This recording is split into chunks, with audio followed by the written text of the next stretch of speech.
Namaste. Hello. Can you all hear me well? Very good. Very good.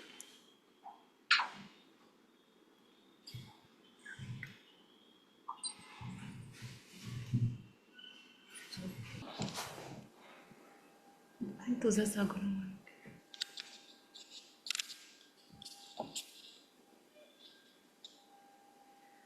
तुझं सगुण म्हणो की निर्गुण रे. तुझं सगुण म्हणो की निर्गुण रे. सगुण निर्गुण एक गोविंदु रे. एक गोविंदु रे. सगुण निर्गुण एक गोविंदु रे. एक गोविंदु रे. तुझं सगुण म्हणो की निर्गुण रे. तुझं सगुण म्हणो की निर्गुण रे. अनुमानेन अनुमानेन अनुमानेन अनुमानेन श्रुती नेती नेती म्हणती गोविंदो रे. श्रुती नेती नेती म्हणती गोविंदो रे. तुझं सगुण म्हणो की निर्गुण रे. तुझं सगुण म्हणो की निर्गुण रे. तुझं दृश्य म्हणो की अदृश्य रे. तुझं दृश्य म्हणो की अदृश्य रे. दृश्य दृश्य एको गोविंदु रे. दृश्य दृश्य एको गोविंदु रे. तुझं सगुण म्हणो की निर्गुण रे. तुझं सगुण म्हणो की निर्गुण रे. तुझं स्थूल म्हणो की सूक्ष्म रे. तुझं स्थूल म्हणो की सूक्ष्म रे. स्थूल सूक्ष्म एको गोविंदु रे. स्थूल सूक्ष्म एको गोविंदु रे. तुझं सगुण म्हणो की निर्गुण रे. तुझं सगुण म्हणो की निर्गुण रे. निवृत्ती प्रसादे ज्ञानदेव बोले. निवृत्ती प्रसादे ज्ञानदेव बोले. बाप रखुमदेवी वरू विठ्ठलु रे. निवृत्ती प्रसादे ज्ञानदेव बोले. बाप रखुमदेवी वरू विठ्ठलु रे. तुझं सगुण म्हणो की निर्गुण रे. तुझं सगुण म्हणो की निर्गुण रे. सगुण निर्गुण एक गोविंदु रे. एक गोविंदु रे. सगुण निर्गुण एक गोविंदु रे. एक गोविंदु रे. तुझं सगुण म्हणो की निर्गुण रे.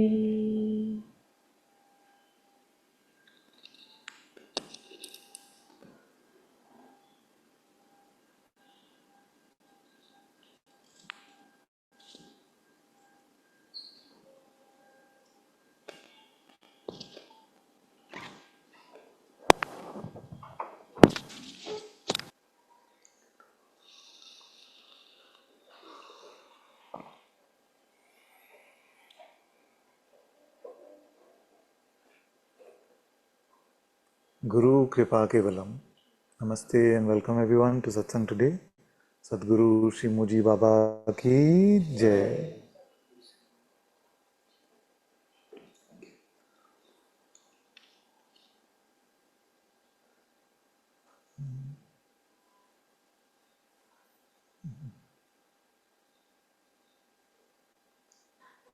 The sage says, what should I consider you?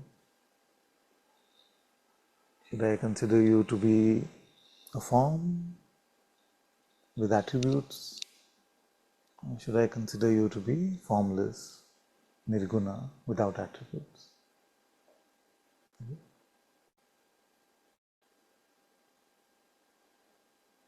So how do we endeavor to come to this absolute reality which is completely formless?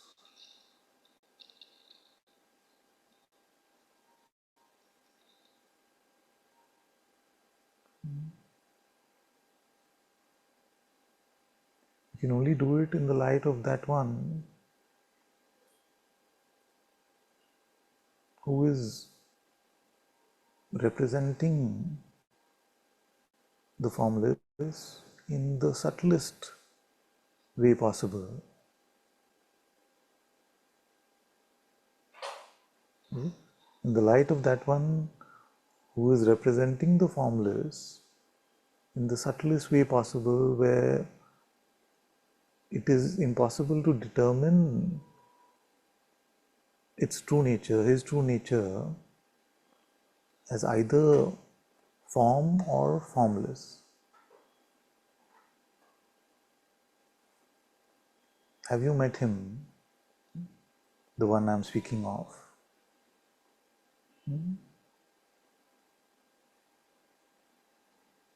The presence of a being, but this being you can't really say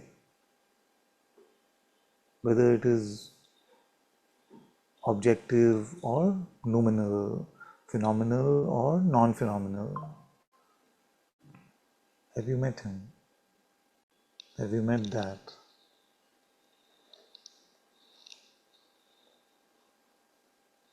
Because that meeting is to truly meet the master.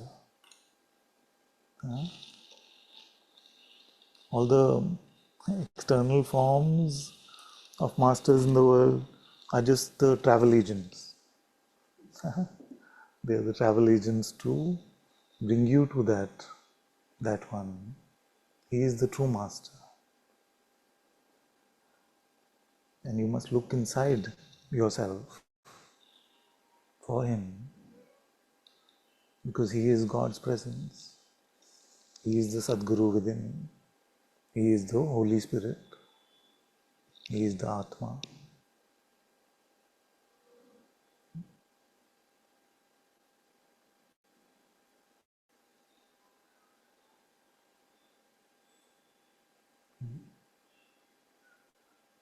To meet him, we need to become very soft. See, soft in the sense that if we are very hardened in our positions, if we know too much, we stuff our head with too much knowledge, we are right about too many things, then we lose the softness, you see, which is the fertile ground for his presence to be met.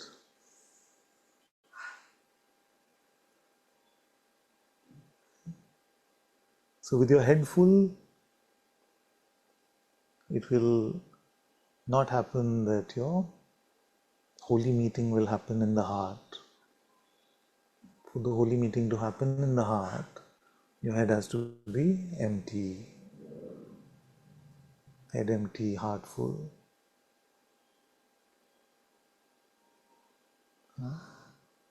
So don't get into any type of spirituality which is heart empty, head full.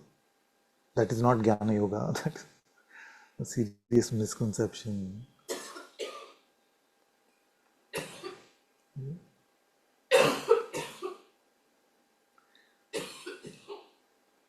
To come to the true insight about the presence of God, which is the Sadguru presence within,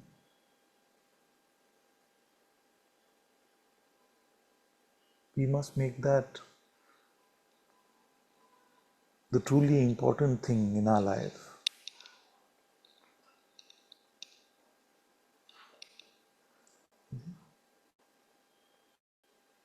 We must not divide ourselves up into various priorities, this also, that also. We need to be devoted to the discovery of His light with everything that you have at your disposal.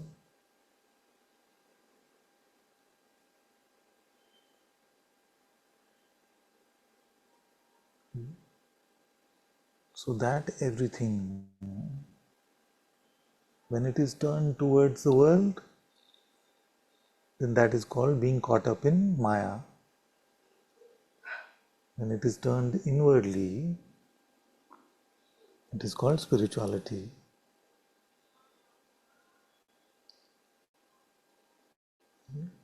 And as a reassurance, the sages have told us, Antarmukhi Sadasukhi, which means the one who is turned inward is always peaceful, is always joyful,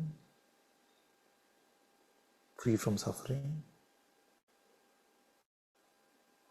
We don't need any other reassurance, isn't it?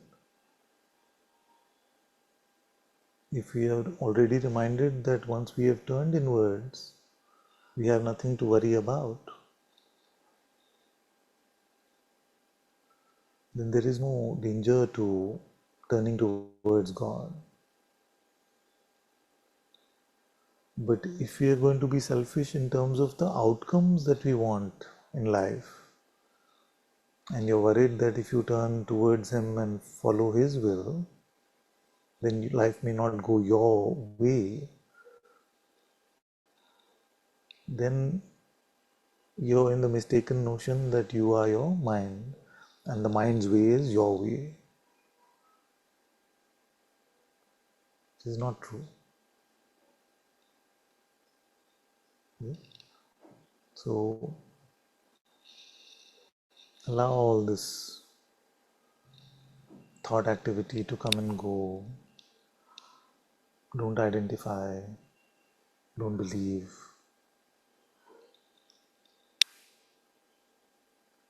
And then you have the inner spaciousness, the inner sacredness for God's presence to reveal itself, for God's presence to become apparent.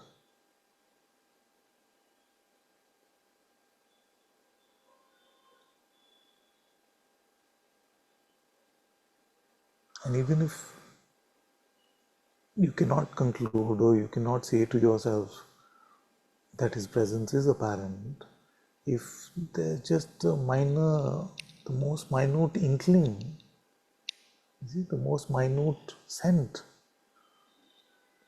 then you must follow that all the way home.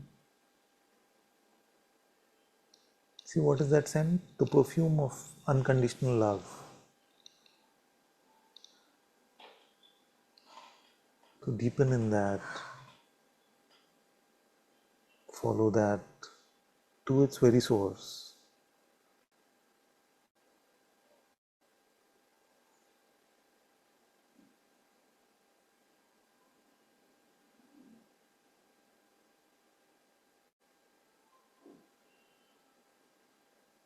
But half measures will not do.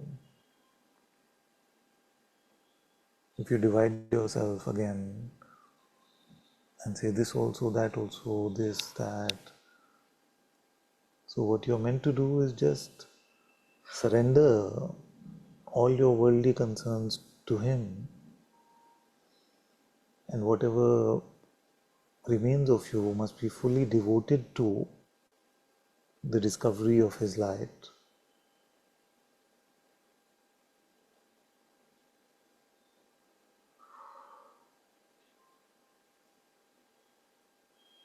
When this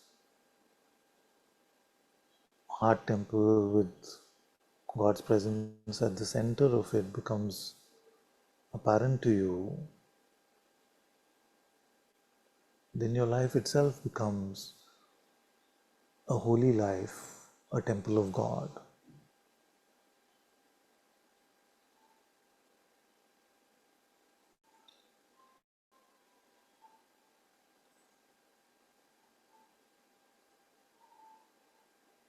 And unless our life becomes that, it really has no meaning.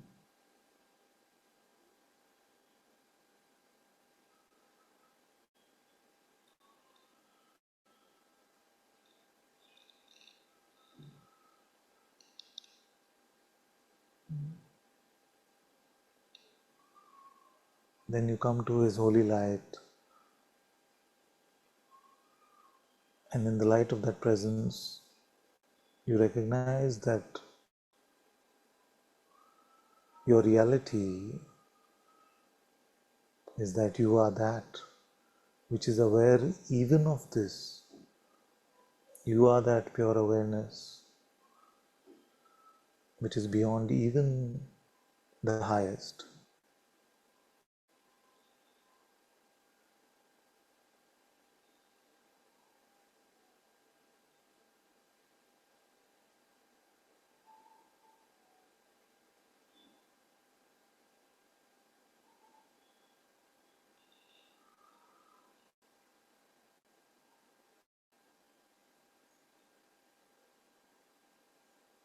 Then the purpose of Jnana Yoga, the path of insight, the path of self-knowledge is fulfilled.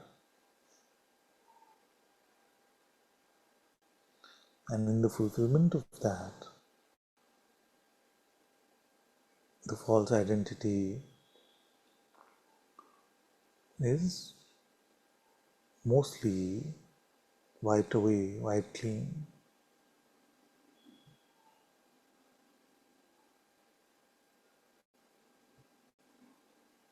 But whatever remains must be kept in a deep love and servitude to God, which is called bhakti.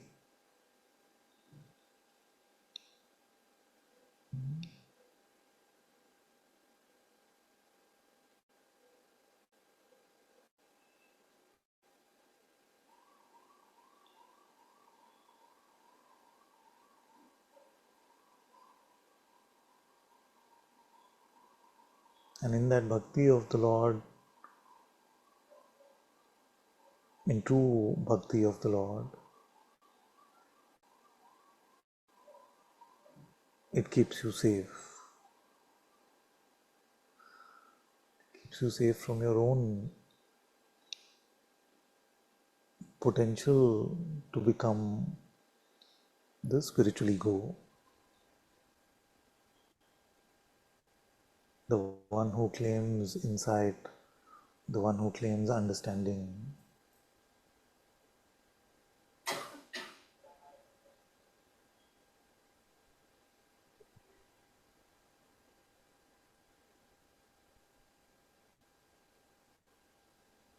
Allow yourself to only live in God's will.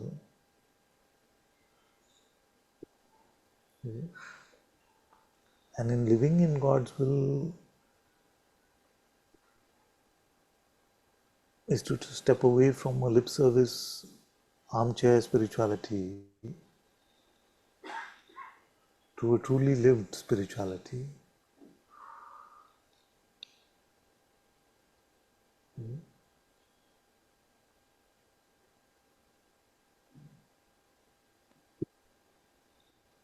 All of you, at least those who have been in Satsang for quite some time, will find usually no difficulty in talking about this because you've heard it often enough. But because the words are there, the pointers are there, the concepts are there,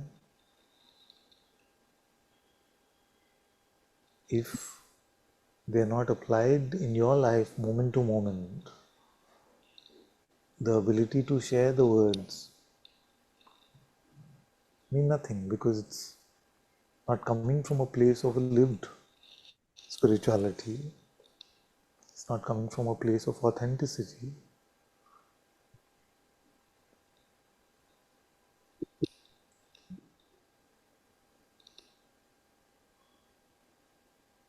So allow all words about spirituality, words about God, to come in the light of Spirit, in the light of God. That is when it becomes Satsang. Otherwise, it remains just words.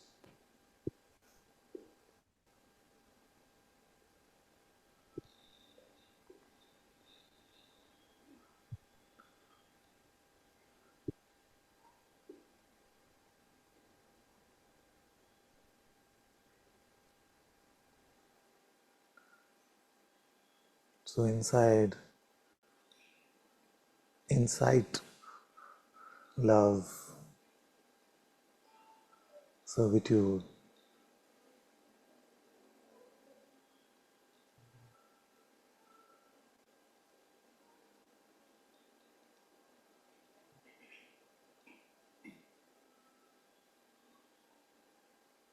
all of this,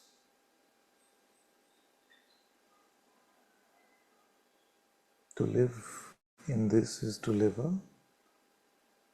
truly authentic spiritual life.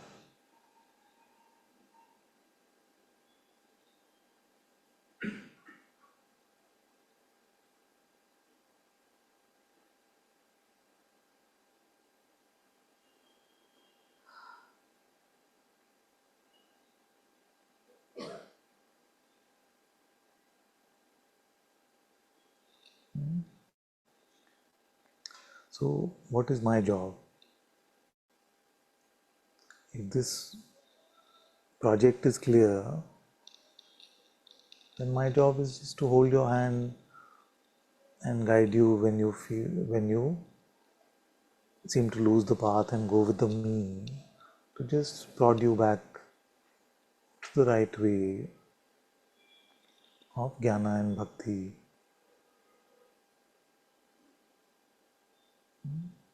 of true self-knowledge and devotion to God.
So the question really then is, have you met Him inside your heart?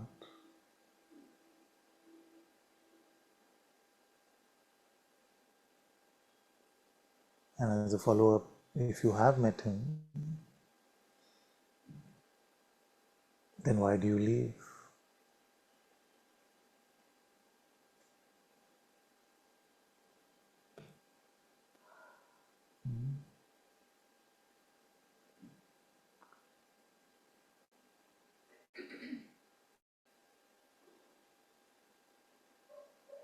Because we can't really say which is worse, to not have met God at all, or to have met God and then to leave for the ego, to come to the holy place in your heart, but then to return to the mind.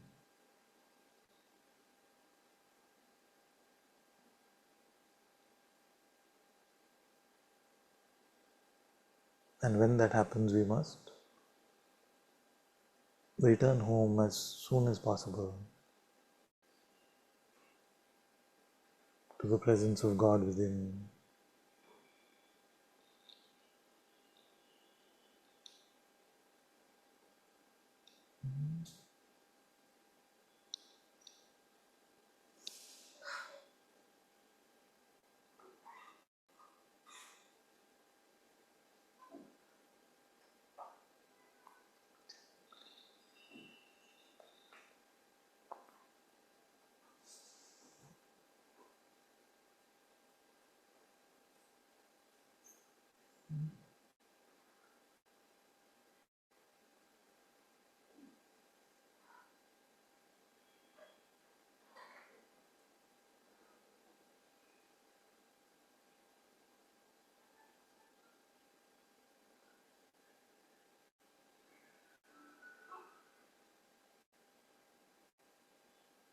So how can I help you in this project?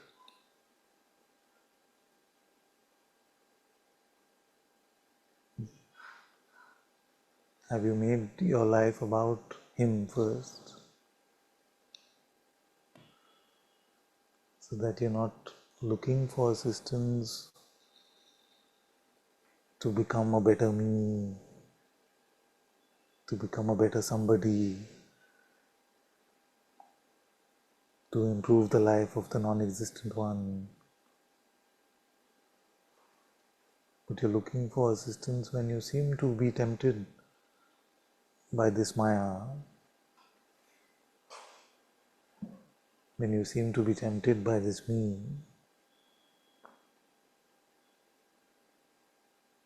What conditions can we pluck out together? What can we clean up so that your life can become for God and lived in God?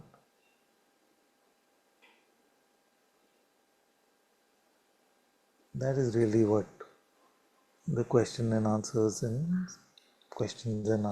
Satsang are about.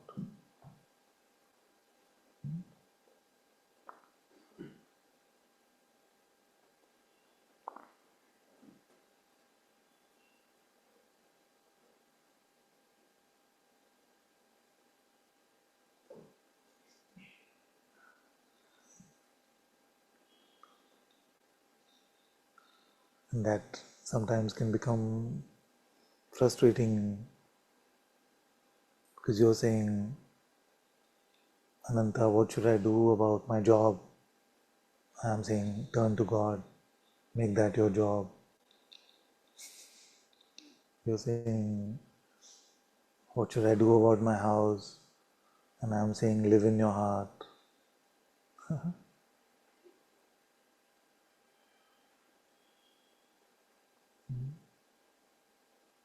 And it's not wordplay. It is only because something is recognized that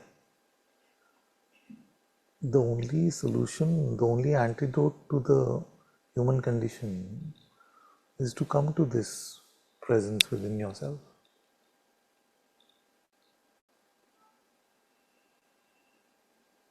You cannot resolve the problem at the level at which it is created. It has to be transcended.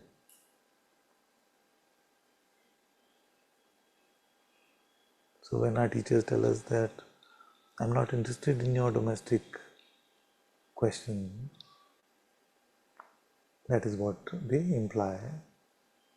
That make your life about the discovery of God and living in God's light. And once it is that, then if something is getting in the way, some work, some relationship, some body thing is getting in the way, then of course I can help you to pluck it out. But if it is me for me's sake and not God for God's sake, then that is never ending. Today you solve one problem, tomorrow there's the next one. Tomorrow you solve this. The next one. How do we solve the human condition itself? By transcending it. By transcending the human condition and make your life about God. So it becomes from a worldly life to a godly life. There is no solution for a godless life.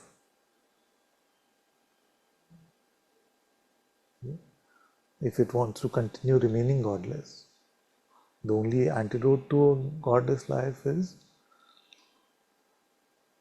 to make our life about God. Spirituality is the antidote to a godless life.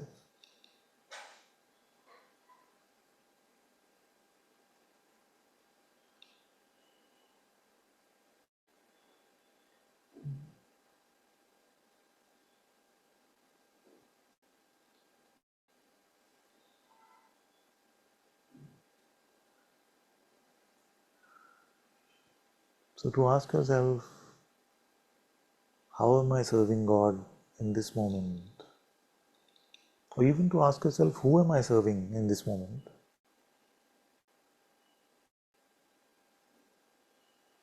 Because you're always serving something,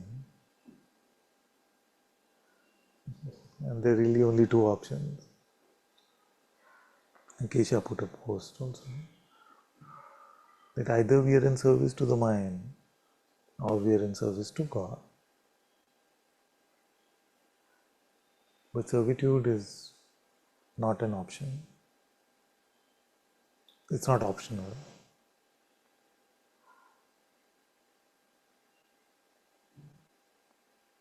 So who are you serving in this moment?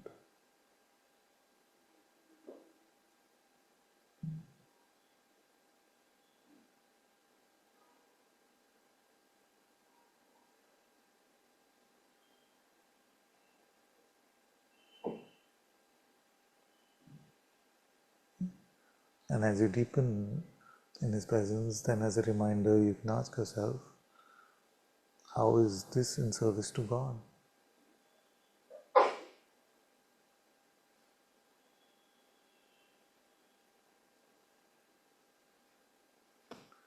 Teacher said something very powerful. He said, I had this long sermon, and then I overheard the conversation, some conversation that they were having after the sermon, and they were all saying how great a teacher I am. They were all saying how great a teacher I am.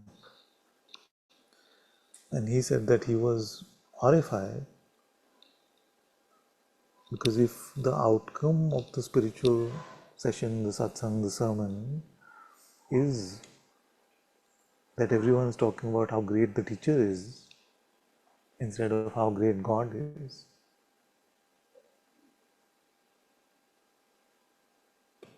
you see, then it's really not spirituality.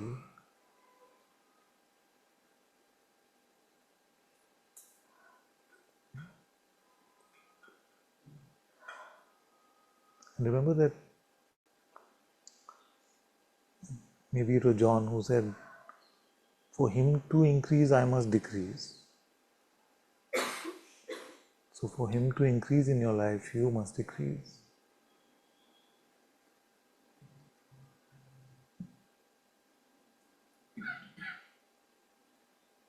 It is the same as the sages in India have said that the lane is too narrow for both God and me. So what are we working on increasing at the moment in our life? Him or me?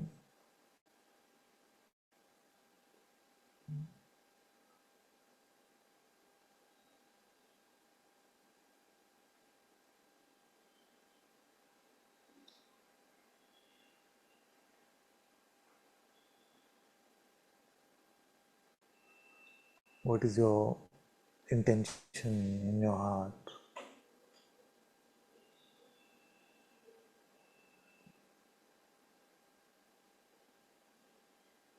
To serve him or to serve the me?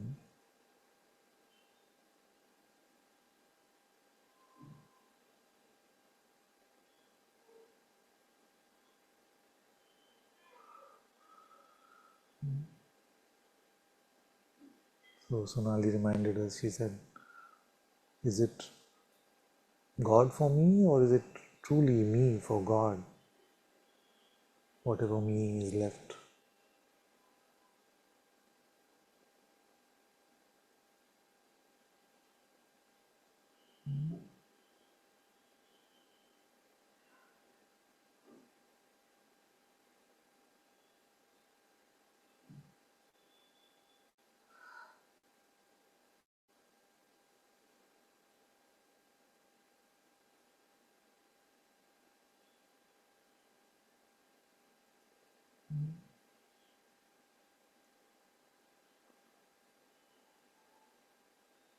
How are we serving Him this moment?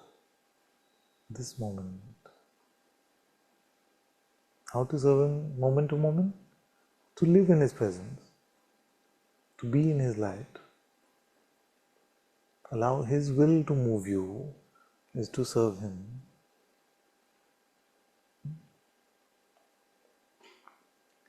Allow His light to guide you is to serve Him.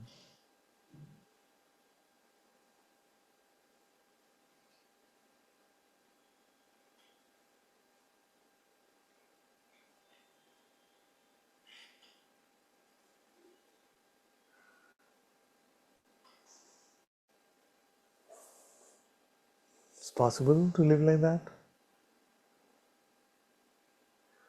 How many feel it's possible?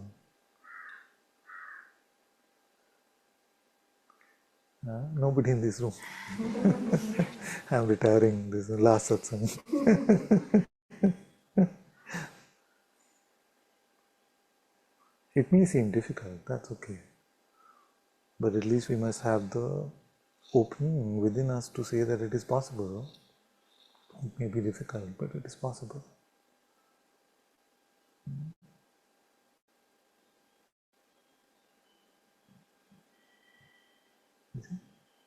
And sometimes all that is needed is patience.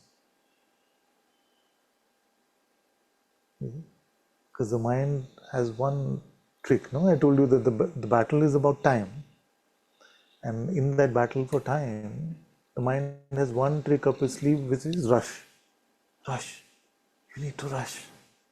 You need to finish this now. You need to decide now. You need to take action now. Don't wait for God to guide you. There's no time for that. These are not spiritual matters. Everything is spiritual matter. You see? So don't rush. You see? That's where patience comes in. The world is after you. What are we going to do? What are you going to do? You see? And you don't know because He has not moved you yet or He has not guided you yet. So you don't know. And you're not entitled to either of those things happening. It is not dial a God service. It is His mercy and His grace and His will. And our job is to have faith, to trust that even His silence is greater than what my mind could tell me.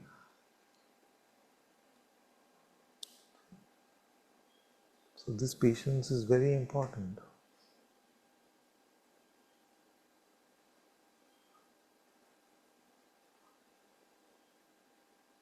And this patience itself needs faith, it needs courage, it needs humility.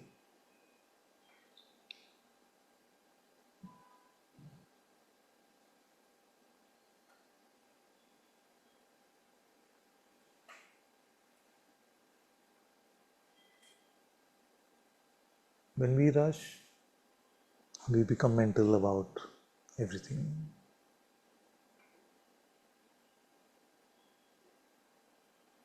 It's like a fog, no?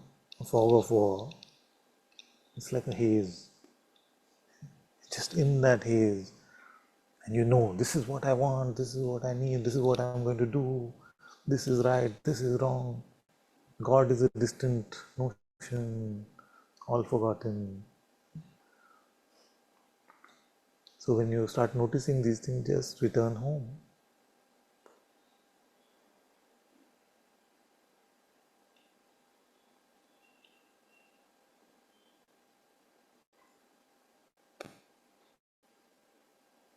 That is the only resolving life, if there is one.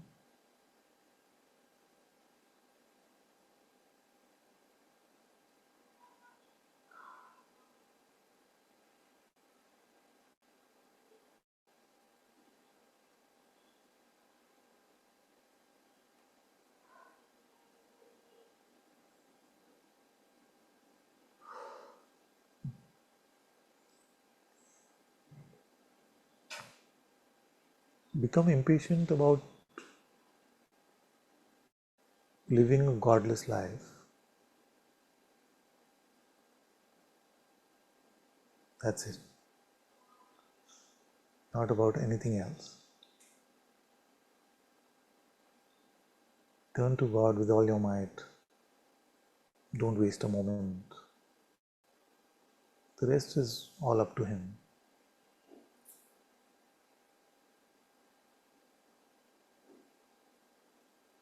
Anyone who feels like they can't turn to Him, like I want to, but I can't. It's not possible. If you really want to, you can. You see? But that must be your only want. That's what I meant when I said don't divide yourself up.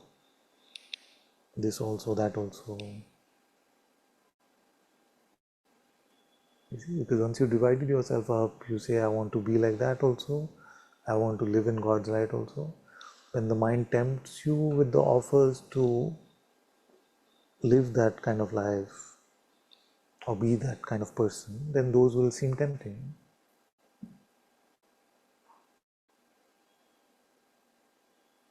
If you don't want anything but Him, what will the mind tempt you with?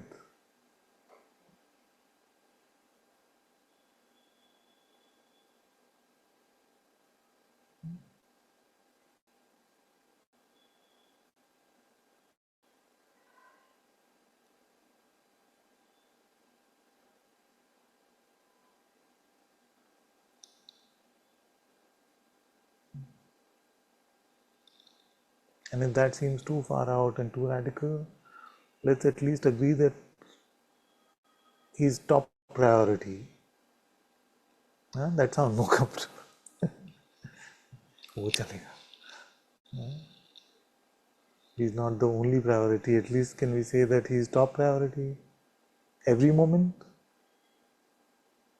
Not just now sitting in Satsang hall. Yeah? Is He top priority? Or does He deserve to be top priority every moment? We may fail at it. That's fine. That we'll look at. But are you committing that he and only Him deserves to be the top priority in our life every moment?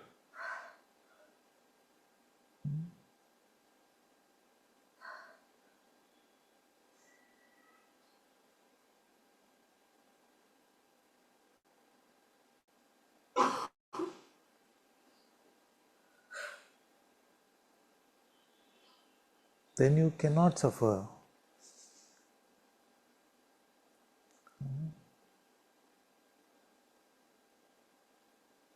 Because all suffering is about me.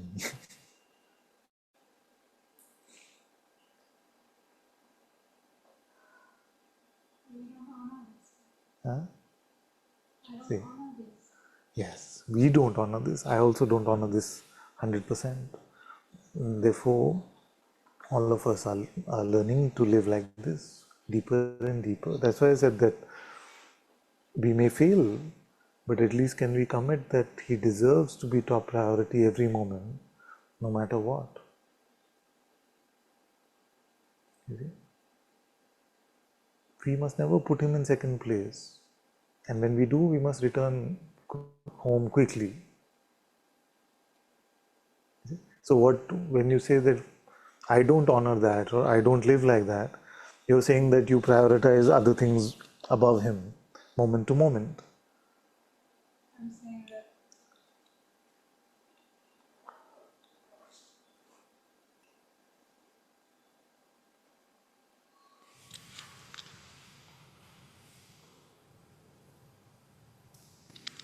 You asked, do we commit to make him, or to intend to make him our priority every moment? Yes. Do I honor that commitment? No, I don't. Yes. And But are it's you not doing even. better every day? I'm sorry? Are you doing better every day? It's not linear. Sometimes it feels Yes. like I'm doing worse. And then after that, And then does it go the other way also? Isn't it? It does. No? So if it's not linear, then at least it's non-linear both ways. Is it? So it can feel like that. Sometimes it may feel like 2 steps back and 1 step forward, but sometimes it's 3 steps forward. Sometimes you have days where you spend, may feel like the entire day went in his light, and sometimes in a day you may be tempted by the mind many times. it's not even offering anything valuable, Exactly. but I still go with it. That's called a habit. So we have to break that habit by realizing, by learning to live in our heart.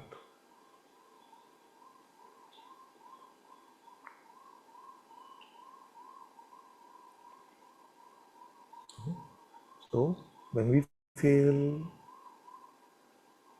comment again, live empty, live in the heart. Then when we fail, commit again.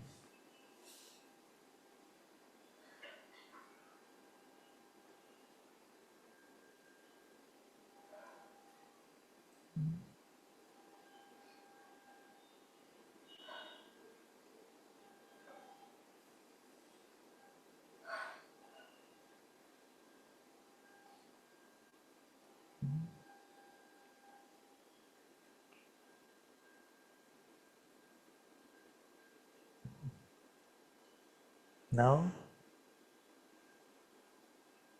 I'm just facing my helplessness without you. yes. And now is his presence here?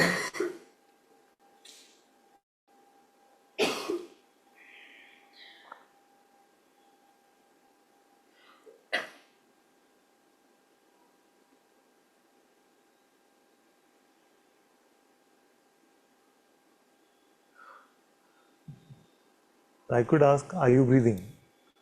And if you say, I am breathing, then I am is here. But we have to be careful that it doesn't become wordplay or just in the intellect. So when I say, is he here? Then what I'm asking is whether his presence is apparent, whether his light is apparent.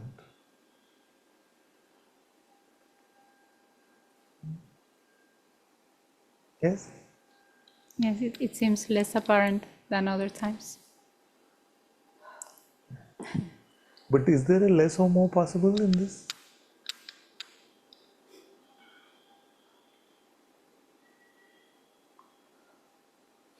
Like what would less apparent look like compared to more apparent?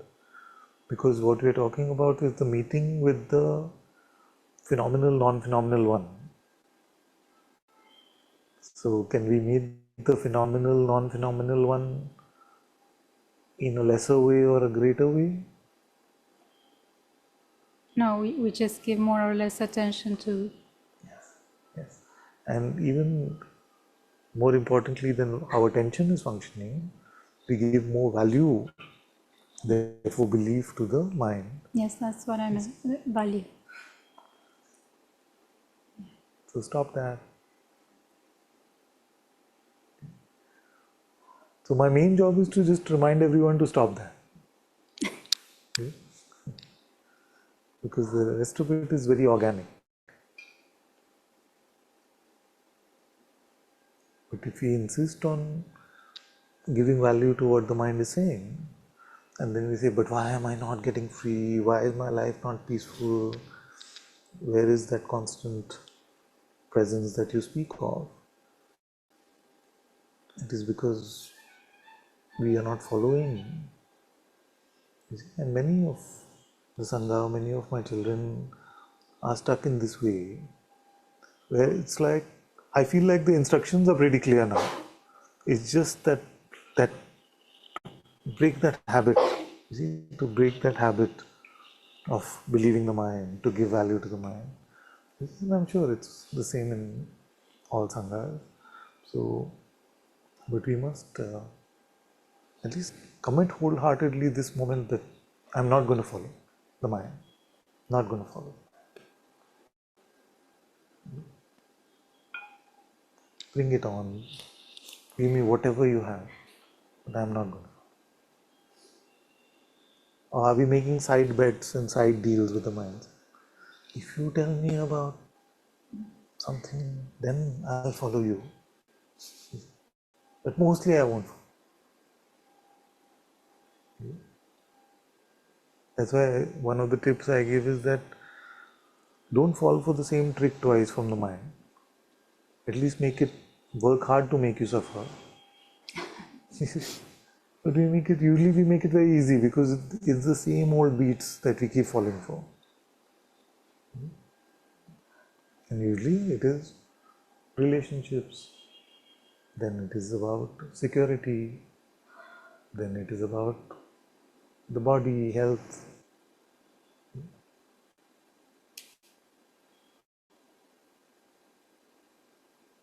And for many who are in satsang, especially in satsang for a long time, maybe the biggest trick is that when the mind offers a spiritual position or spiritual knowledge, maybe that becomes the most compelling.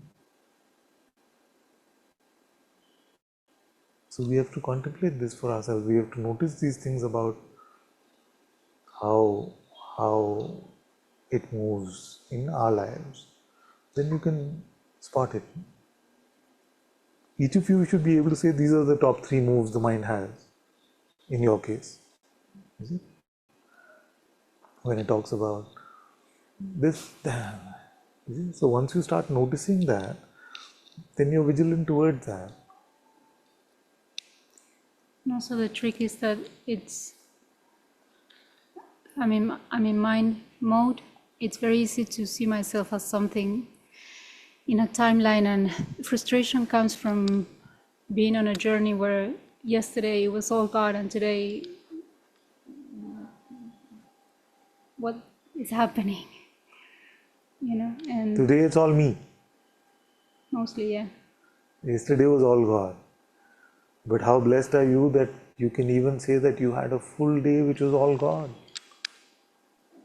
How many of our brothers and sisters can say that? You see? So, and the mind says, see, yesterday you were all God, but today it's all me. The voice of the me itself makes that, Yes. you see, report. Say, okay, what about now? Because there is no yesterday, no? What we remember of yesterday, if there is such a thing as yesterday, which there isn't, is just that you are living moment to moment in God's light. So what's wrong with this moment? And in a way, that's what you're also saying. When it becomes linear and time bound, then it seems difficult. Yes. But you just say, what about now? Now you can be. What can stop you now?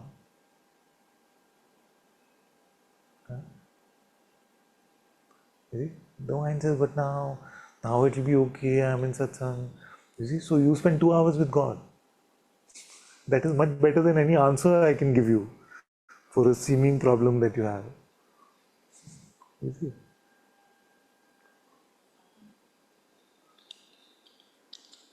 So while the night comes, how do we make sure that we don't consume junk food for lunch? Don't have junk food for breakfast. That's the best way. You see? So how do you make sure you always live like that? Live like that now.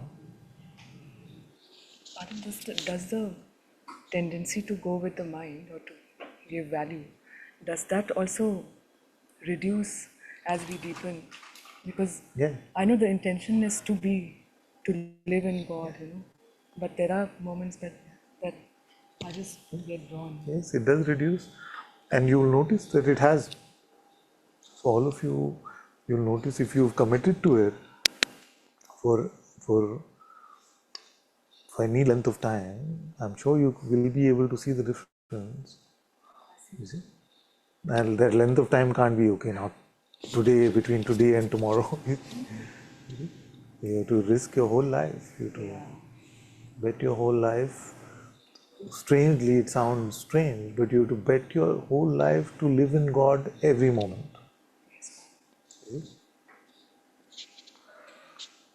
So then we can't get frustrated and say, oh, but it's been 2 months. 2 months is nothing.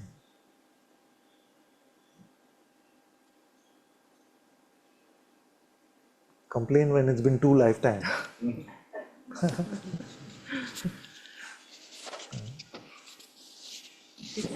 It's quite clear right now, Father, that the options are either I live in God's presence or in the mind's hell. Very clear now, Father. You know, it's very clear. The project itself, I think it took some time for also. Maybe the realization was there, but to be able to like really recognize And you know it. the thing about this project is that every day I wake up still and say, this is the project. I never knew. You see, so it just, as it deepens, then it seems more fresh and more alive and deeper and more insightful than ever before. So every day I feel like, or every satsang I feel like, what have I spoken in the last 12 years? This is what is needed to be said. And then tomorrow it'll be like, this is what is needed to be said. So it's a constant deepening. It's a constant appreciation of what is here, the depth of what this is, the love for who this is.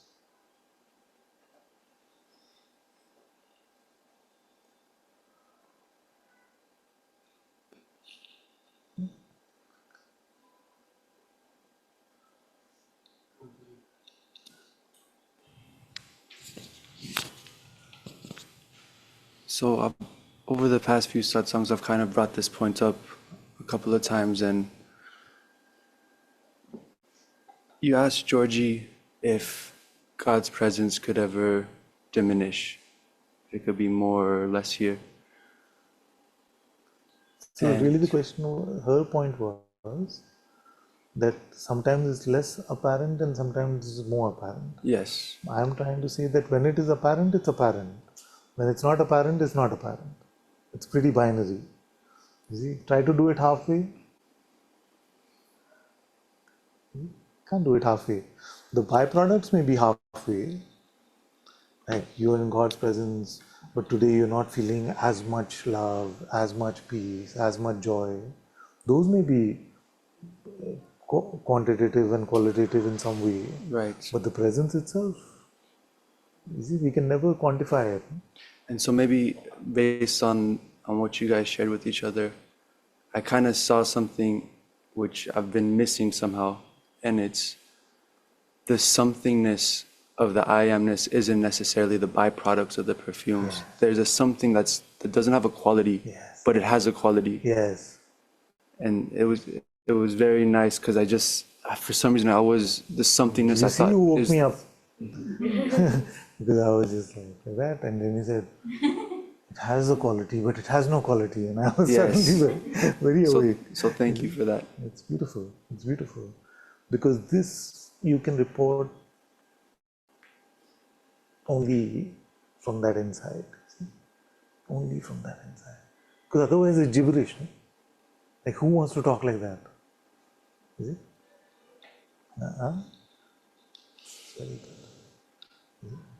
Independent of the byproducts of love, peace, and joy, contentment, all of that, if you were to keep all of that aside, it itself, he himself, and I'm trying because my habit is to say it because of the kind of things we've read and things like that, but actually it's him, he himself is the Lord and king of this entire universe, and all that we taste, we experience are his, is his will and his light, his creation.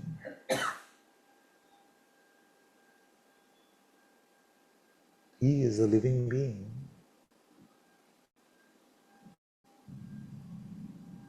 He is a holy presence. The only one that is truly alive is him.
When we say God is here, it's very literal. And the way to meet that is to meet his presence.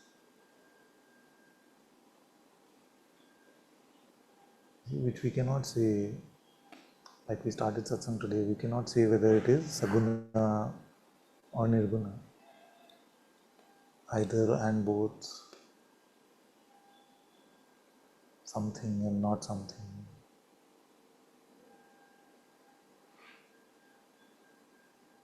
Is his light, his presence.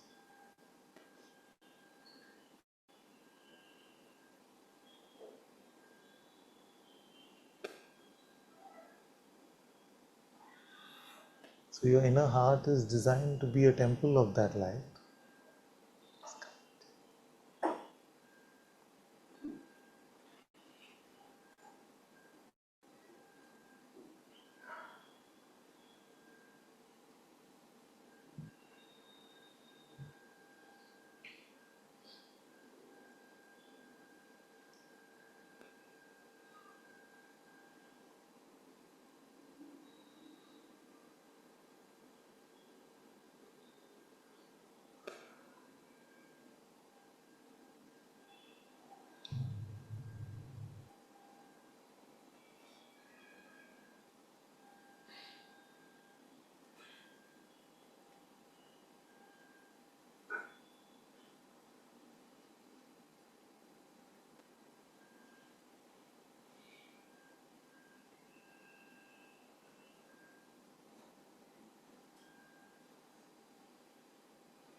So one tip is don't involve yourself in any, inwardly, don't involve yourself in any human trouble till you can say that I have met God.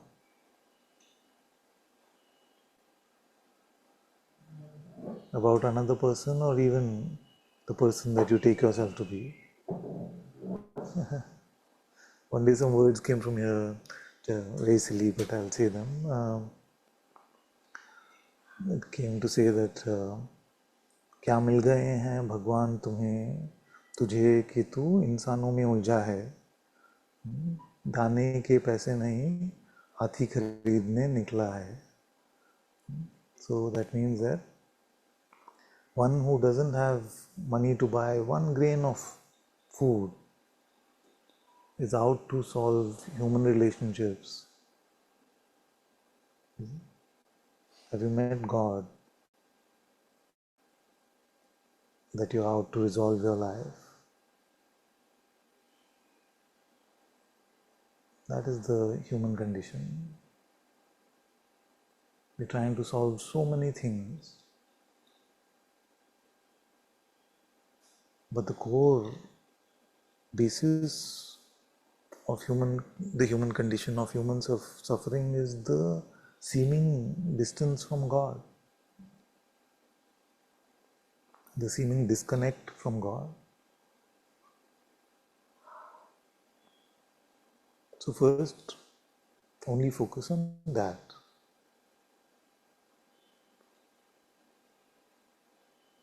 Then after that, there'll be plenty of time for everything else.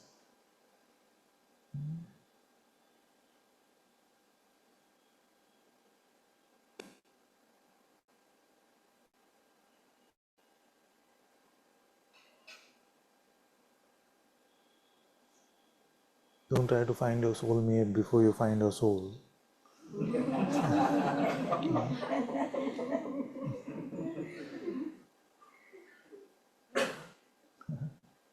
Because how will you do the matching up?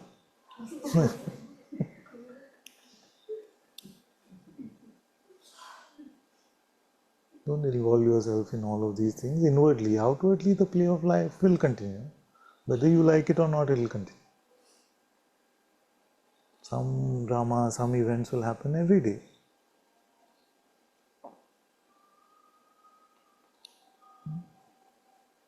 But inwardly, make yourself only about God.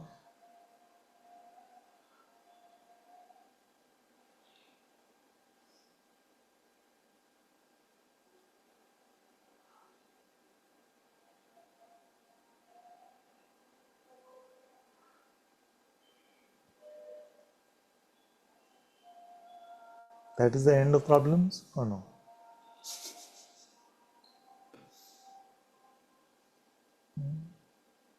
It should be. If you're following, then that should be it.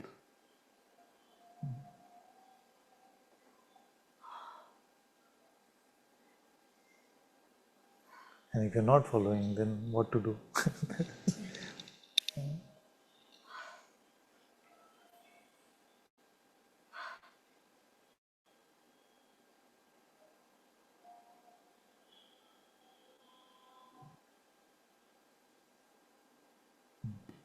What are the things that the mind uses? Attractive relationships. Then attractive self-image. Say like that, you look very cool. Do like this, people will look up to you. Attractive self-image. Then what else? Huh?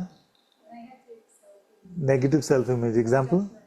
Yeah, so it just says you're so bad, you're never going to get this, you're a big faker, nothing. You see all that? Yes. You see? Then health. You see? Yeah, like that. Focus on the body. And in that mental state of concern about the body is getting worse. You see, because instead of doing that, if you just like got up and ran or something, it would be easier.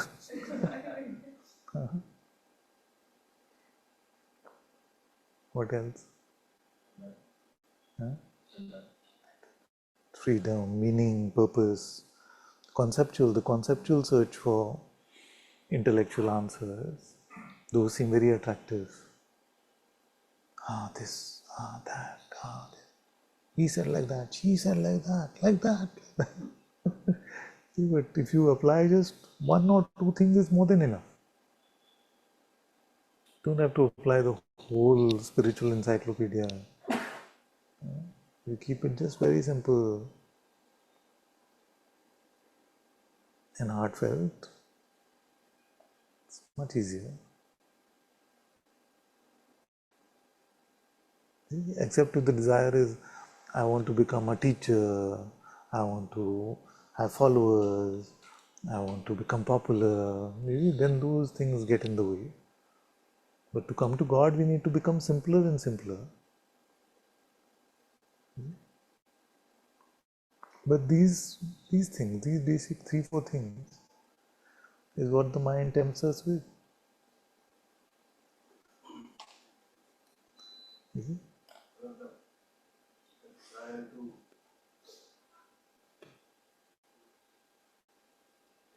To somehow forget ourselves. Let's say if I'm with God for some time and then I'm very strong desire to watch TV or watch Netflix or my series which is going. So what is that desire? To forget myself? Which So category? when you watch, you lose God. I lose even me myself also. The ego is also gone, Father.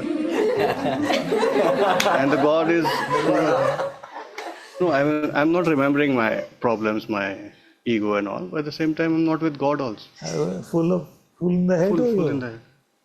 When You think you are the character on the screen. but what is the urge for that? Why is urge? I mean, after some time, it's like restlessness. Go and do Maya. something.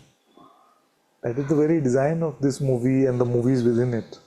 But it is not in any of that category, Father. Of you just mentioned health, wealth, relationship. But still, day to day, I want that. Get myself busy in We something. used to talk about entertainment and boredom. You see? It's just like kids, no? After a particular age, like after they're 5 or 6, their mantra is I am bored. You know, you give them anything and they have every entertainment today possible, still they say I'm bored, I'm bored, I'm bored. And this boredom seems like a very humble thing, a very simple thing.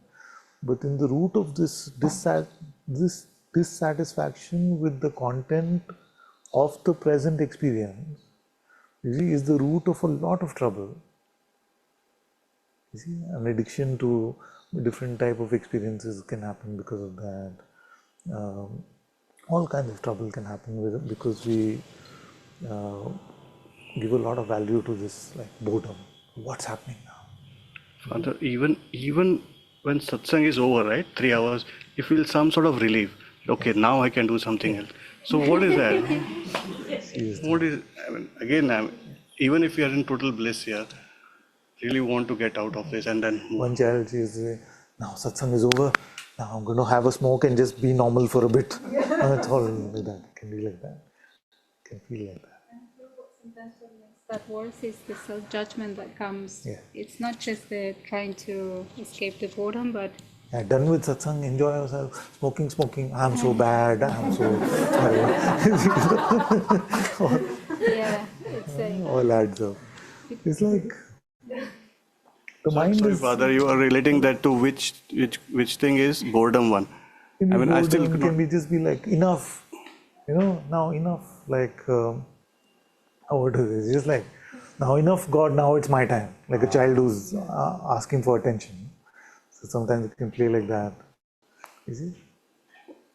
Father, I mean, how do I handle that? Going back again? Yes, but first ask who wants to understand this.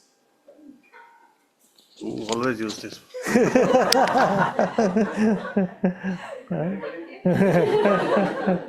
Okay. So I'll ask you in a different way. What will the answer give you? And Jyotima, for the first 3 years, she asked me a lot of questions. Right? If it was 3 years, I don't know if it's 3 years. More probably. So every day she would have some questions ready and a question ready. And I answered. So after a while, I felt like this is not going the right way. So then I started telling her, leave it. Chhad de. You know? Then one day she asked a question. I said, but what will the answer give you? What will you do with that answer? I say, blah, blah, blue, blee, blee. What will you do with that? And what is the itch that we are scratching?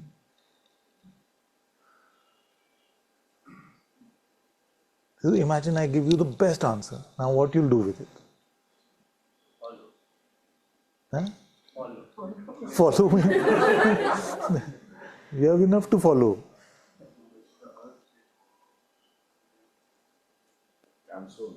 So you say that, why do I watch Netflix? Why do I want to watch movies?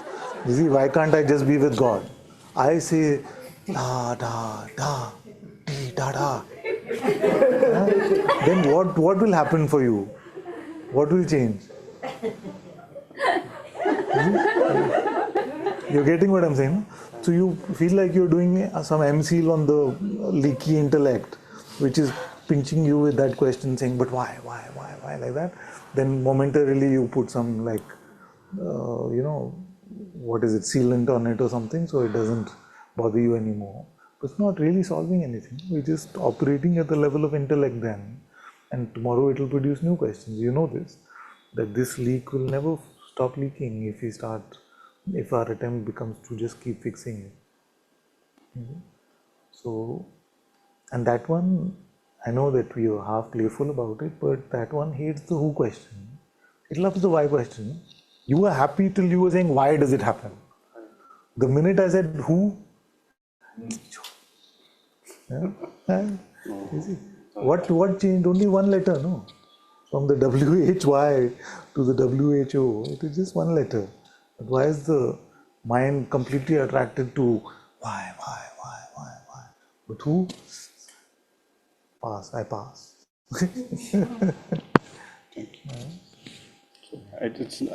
I can see it's never ending. If that today solved, I think something else will come. And you kids get so frustrated. That's why I took that example of the Zen students. No? They're given one koan for life, and Peter can confirm this, I don't know. But I've heard in many schools they're given one koan, and you could do it for 10 years, 20 years. You're just solving that one question. See? So I heard in the Korean school of Zen, you would sit in front of a white wall and just ask, what is this? What is this? And they report to the master, and if the master doesn't like your answer, he gives you a Zen stick. You see?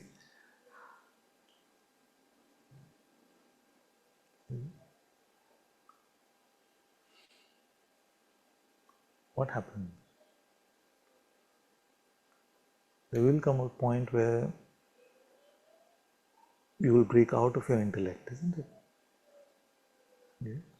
You find something which the intellect is just not capable of handling, then something will pull you deeper into that which is beyond the intellect.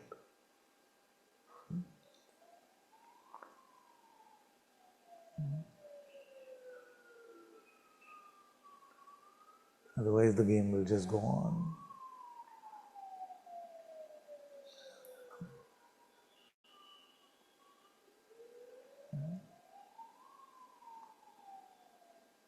So since then, she's hardly asked me any question.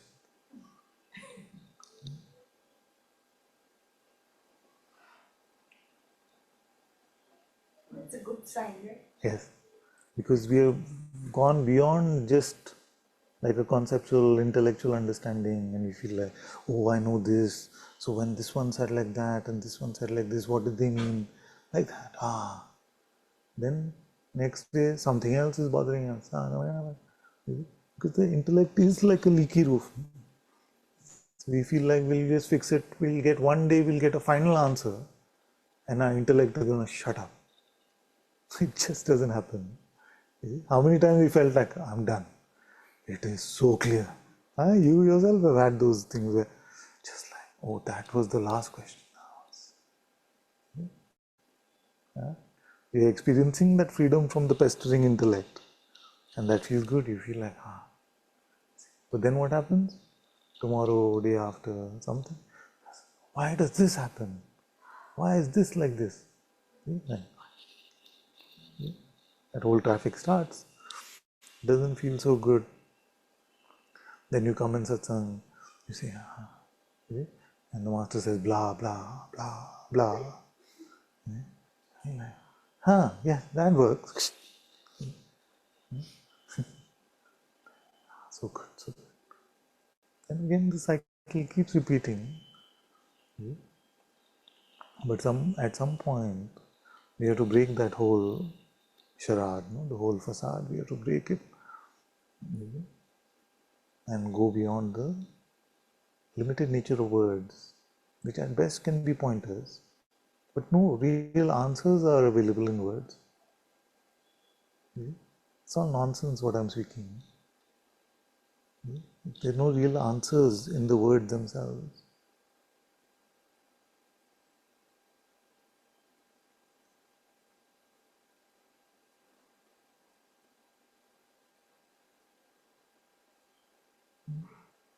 The point is to use them to transcend and stay.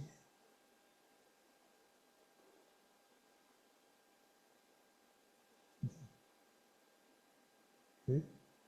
Because otherwise we're in the realm of comedy, no? Why does something happen? But nothing has ever happened. So why does nothing ever happen? It's all absurdity. If you really look at it, like, do we really know anything has happened?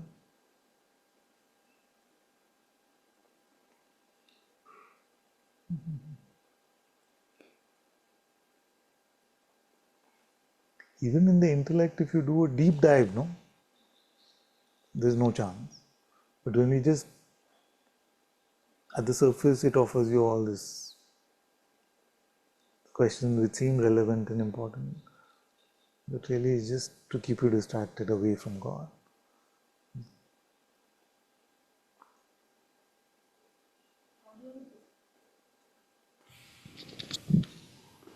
It takes some courage to ask a question after an answer like that. But go ahead. What will the answer give you? Father, this like constantly something is reminding, what am I doing, whatever thing I'm doing in the day, is that have any value to be in God's? So this is the mind question. I mean, it's a coming from mind. So, what are you doing externally in your day so that you can help be internally in God's light? Yeah, well, I'm not doing anything which is of any value, which is bringing me closer to the God. Okay, so that's a good question actually, and usually I say that remain inwardly in God's presence and don't worry about the outward. But let's suppose the question, in a way, let's modulate your question to say, I don't know how inwardly you mean. I don't know what inwardly is. All I know is this, the outer world of perception. You see? So now tell me, like that one, what should I do? Huh? What could be then still be meaningful? So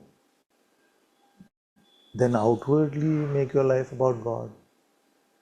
Pray, keep your head bowed down, do the spiritual practice, stay in like a room or a place which reminds you of God everywhere you look. Just make your outer life about God. Start with that. Suppose, I know your question is not that, but I'm saying suppose it was that I don't know anything. What you're saying inward and all, it's all silliness. Tell me practically in the outside world, what can I do? Yeah? So listen to godly things, satsangs, listen to bhajan. So whatever outer can bring you to the inner, that is valuable in the interim. So what can you do which makes you empty for God, open to God? Like coming to satsang is one of them.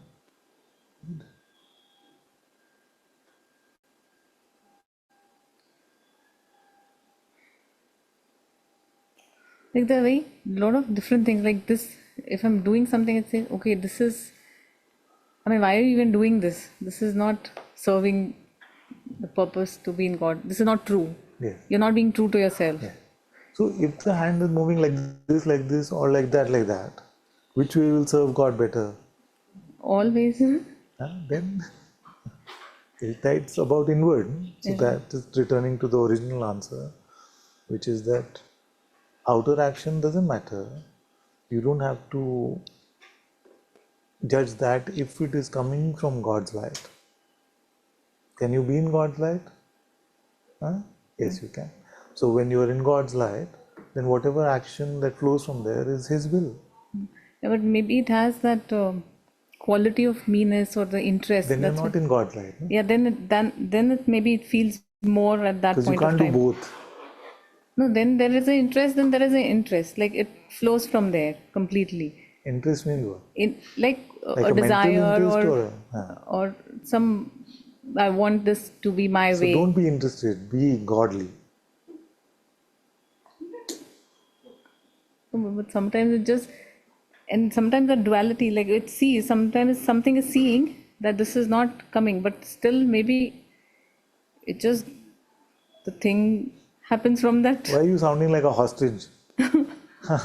Something happens, something is seen. It is happening, Father, from, ये सब मेरे साथ होता है, मैं करती नहीं हूँ कुछ. no, I'm doing it. Like by my choice, I'm doing it. It feels, I mean, You have to take that responsibility first. That I'm going with my mind, then I should stay with God. yeah. Okay. What can the mind offer us if we were to do just for 1 second? The mind says, like that, which is more worthwhile than living in that one moment of God. No, I mean, living in one moment of God. Is the highest by an incomparable magnitude, isn't it? If the mind says, do this and you will become king of the universe forever, versus living in one moment of God, what is more important? One moment of God. Pakka? If you're clear about that, then his temptations will not be that important. You see? Because like that song goes, the mind, the ego, is just a devious impersonation of God. It wants to make the me the king of the world.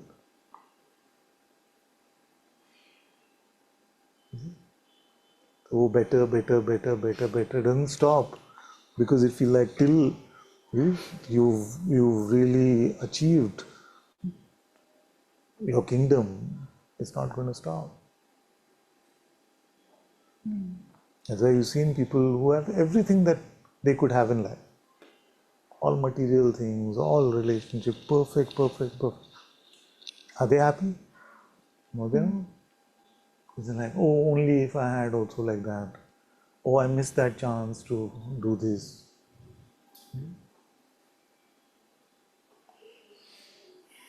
So, you be in the inner heart temple as a helpless nobody, then the outer will be fine.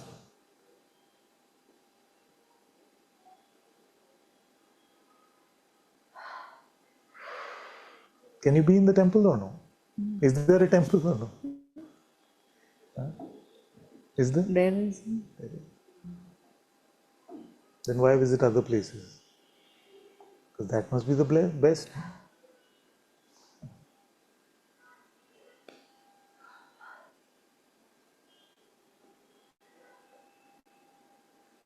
Then you're not so concerned, oh, this happened, then something comes.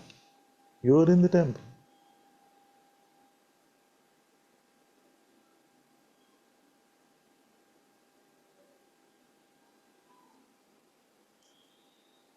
So is there a temple of God in your heart? Not poetically, not metaphorically, literally. How many don't feel like it is there?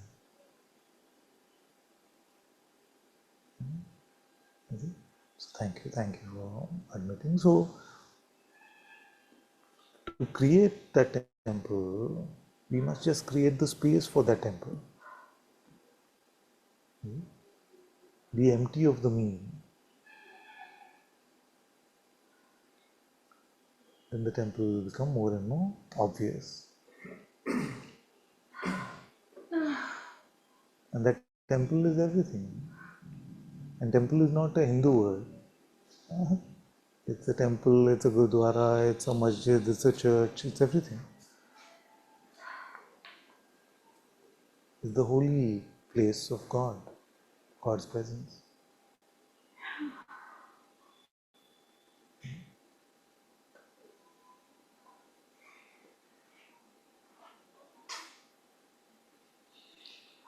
Close the mic. Amrita. Mic.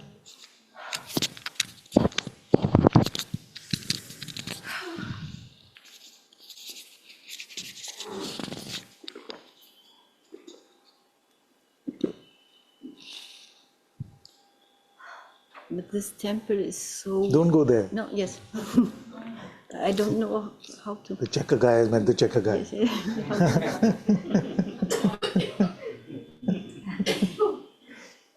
The Maha checker is here. Okay, so don't go there. Now,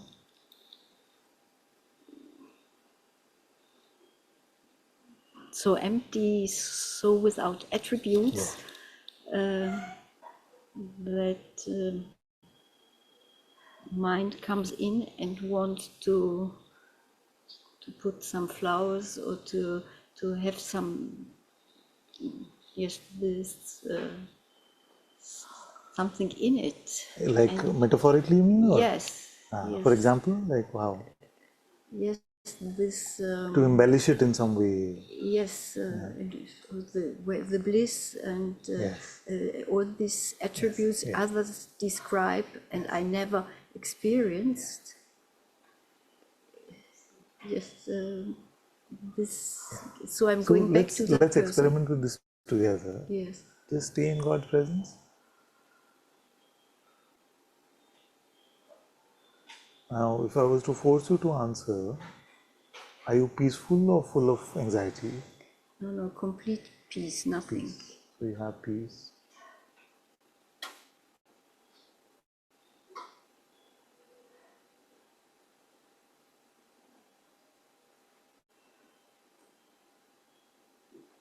It's something searching for an imagine of God. So No image of yes, God. yes, but it's this The mind will yes, cause you the with mind, these things. mind wants. Just let it come and go. See, thank you actually for saying that. It's very important because I don't want anyone visualizing anything. Because you could just be like imagining one temple like that. No, that's not it. Like something. It's an indescribable temple, unimaginable.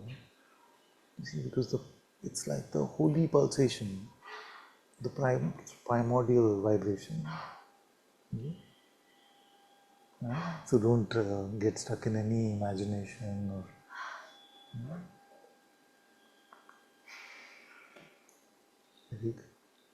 So the mind will, you see, because the mind offers us, no? When we say awareness, it offers a dark, empty space. See, it's all dark, empty, it's all awareness. No, it's not. See, even that is perceived. Who is aware of that perception? We say beingness, it starts creating sound, light. You see, like a perceivable light. It's not that. So don't go for any visualization, imagery. Except truly as just a pointer. If it's like a pointer that you see an image and it reminds you of God's presence in your heart, then that's all right.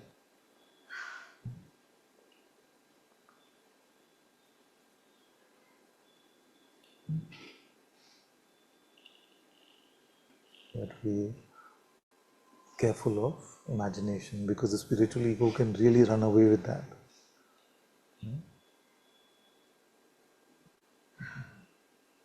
No visualizing, no imagining, just organic, very natural.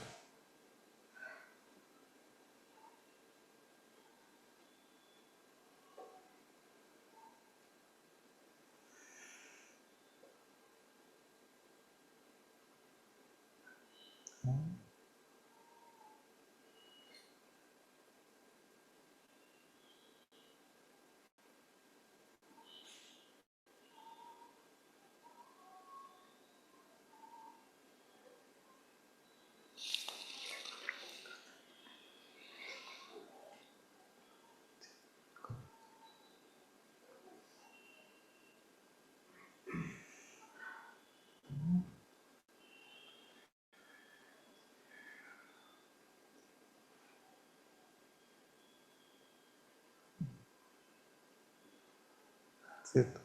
There's a smile on your face that conveys there must be some happiness. We don't need more experiences than that. There is peace, there is natural happiness, contentment.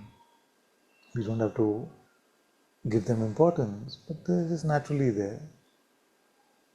And we don't have to worry about other experiences and what people are having.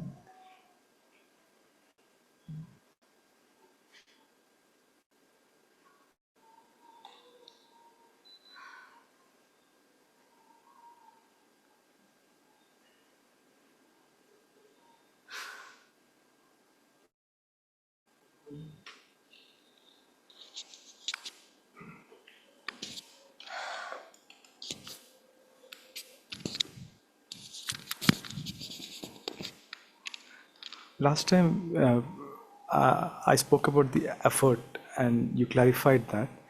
So, effort is done by me, as in the identity, and that effort includes many things to remind myself to be in the presence. Many So- things.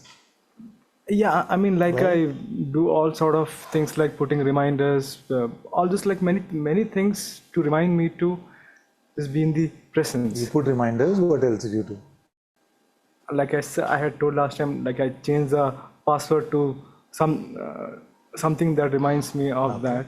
So those kind of things that I add, I mean, is that the right way to approach Yeah. it? It's fine, because what happens if you're using the password, whatever you made about God, and that reminds you of being in God's presence? Good. If you set a reminder, what is the frequency of this reminder?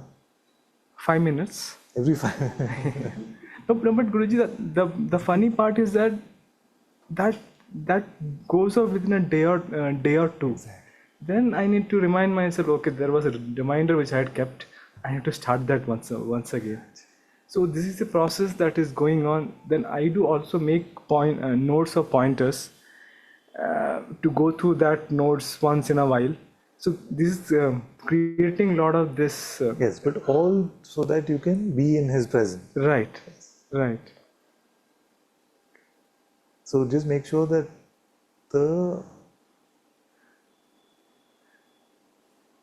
the eating is as much as the cooking, at least. I didn't get that. The eating should be like European eating, huh? Or American eating. In India, we spend a lot of time cooking, but we finish our food in 5 minutes. Huh? Overseas, mostly I've seen, and you can correct me if I'm wrong, they spend some time cooking, but they spend a lot of time eating. You see, they eat their dinner slowly, they'll talk, they'll have first like that, like that. You see? So, what am I saying? That your project should not be just to do the cooking part. You should also, you should be in the presence more. So if, for example, it's very sweet, it's very sweet actually, that if your reminder rings, you see, then it beeps for a few moments, but then you're in His presence for as many minutes, as much time. It shouldn't be that beep beep, God, okay, bye. Yeah, I'm trying. It shouldn't be that you're collecting, you've read this book, you're hearing Satsang, you're doing all of that, you see, but you're not really. If in the hearing of Satsang you find yourself just naturally in His presence while the hearing is on, then it's fine. You're hearing a bhajan, you're reading a book, but that brings you to God's presence and you're like that, it's fine. But if you're just doing the, okay, this will help me come to God, okay, this will help me come to God, and this will help me come to God. If you're being the collector more than the actual being with God, then you have to just watch out for that a bit. Yes. I think there is a tendency to go that direction also. Right. Yeah. So just make sure that all of it sounding good to me. It's better than what else we could be doing with our time. But just make sure that it just doesn't become. It's not an end in itself. Right. Right. It is to bring us to God, and that is important.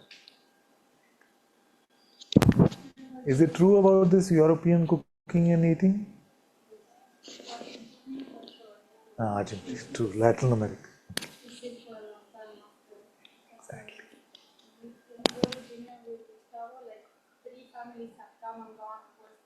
I see. That's good. You still eat for. We just stay in there. Stay. Yeah, in a way that's what I meant. That it's important to. It becomes almost like a thing, no? That you're meeting for dinner, so you'll spend a few hours. Is it? Talk. Yeah. What about the ideas? ADS, yes.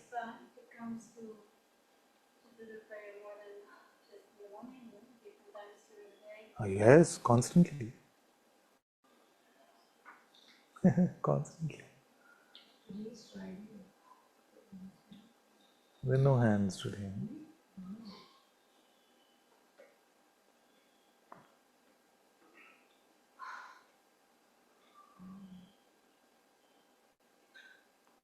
They probably figured that this room is fully full today.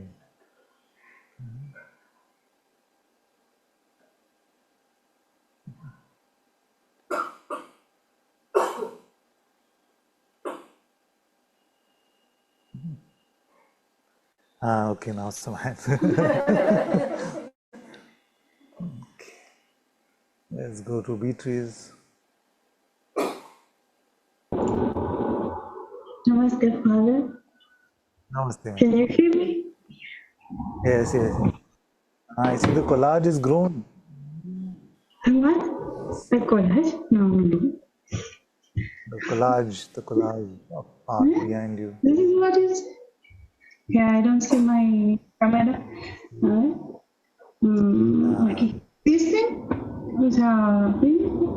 Oh, there's a me at the center of it. No, Yeah, don't worry. it's from a concert, Father. Because I have the holes in the wall like that. So Okay, good. that's it. Father, I want to ask you because I feel I feel a resistance that I never feel before. I feel Nice. very, very confused about everything. Yes. So the other day, I don't know if you were listening online, but I was saying to someone that confusion is very good. Because the instant you feel confusion, no, you should run from that place in your head back to your heart. Where do you feel confusion? Yes, in the mind. One child said that I feel it in my whole being. Was it? So I said, do you feel it in your nose? Do you feel it in your fingers? So it's better if you stay with your nose than to It's stay. like I don't know which way to go. I don't know what is true anymore or false, or I don't believe anymore in anybody. Or I feel spirituality is false. Totally, all the meanings, everything. Yes, but do you exist? You say, I don't believe this, I don't believe spirituality. I don't know, Father. Do I Believe in exist? yourself. I don't know who I am. This one. But you exist, but you don't know who that is, or you don't know whether you exist. I don't know to whom you are speaking. I don't know to whom you are addressing this question. Are there two of you that are listening? No. Who is the one that is listening then, if there are not two of you? Who is hearing these words? Yes, me. How you know? How you know it's me? Because I received your words. Oh, it's only because you heard the words. Maybe I don't know how the correct. I don't know the correct way to answer this. So just make it simpler, simpler, simpler, simpler. Like even a 5-year-old child would say, I say, who's hearing those words? I am. It's obvious. It is you. Yeah. There is one who's hearing these words. To hear the words, you must exist, isn't it? Now the only confusion is, who is that one that exists?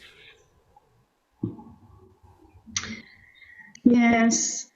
Who is that one? Huh? It Who is is that one? myself. Yeah. So then that myself is also what we call God. The great teachers have said that I went looking for myself and I found God, and I went looking for God and I found myself. Isn't it? Yes, Father. Yes. But don't live in your head, my child. That is not going to help you. Just live in your heart.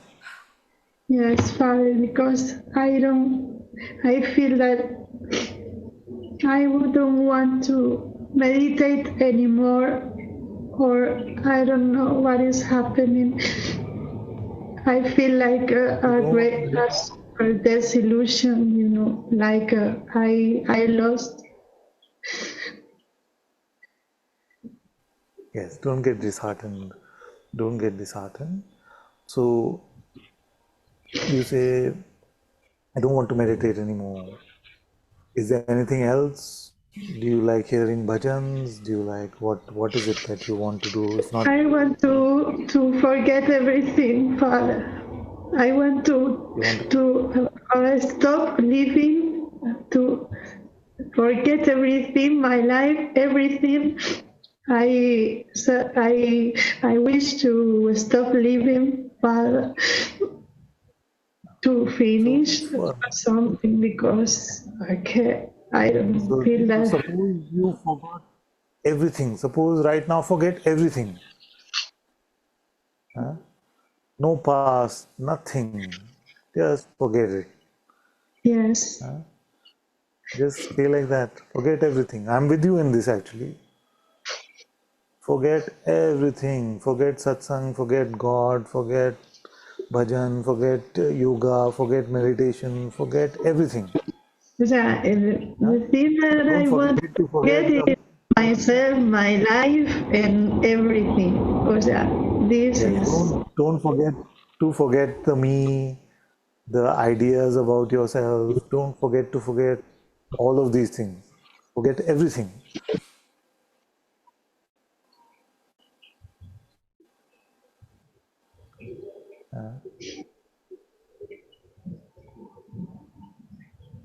Just forget about it.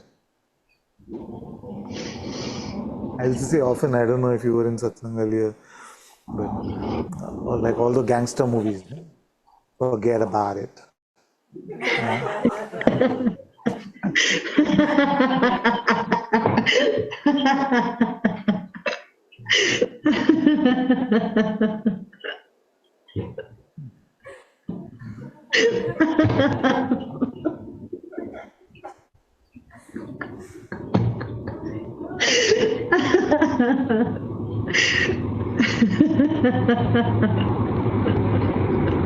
Forget about it.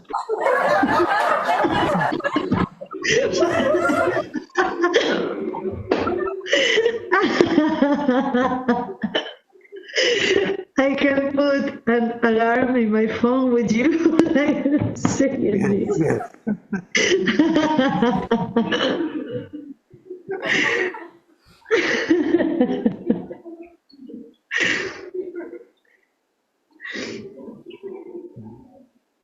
Now don't remember, keep forgetting.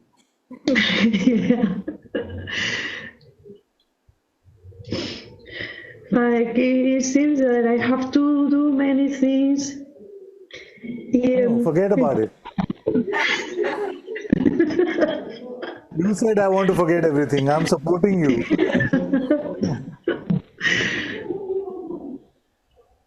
But Now you Father, I think I want to want remember. I don't a want to true forget. forgetting. A true forgetting. Forget about it. Forget about the true forgetting, please.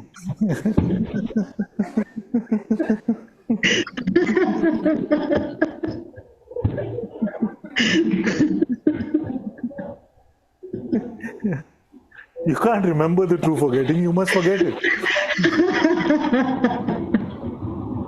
Yes.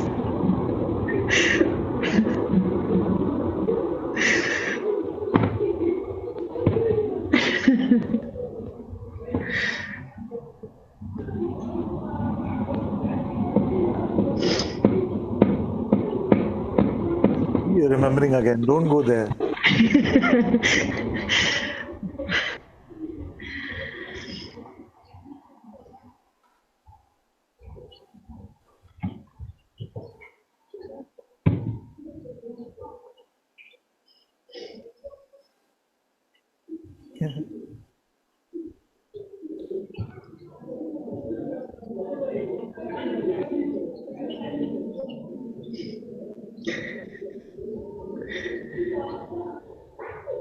You're hearing my voice inwardly, is it saying, forget about it?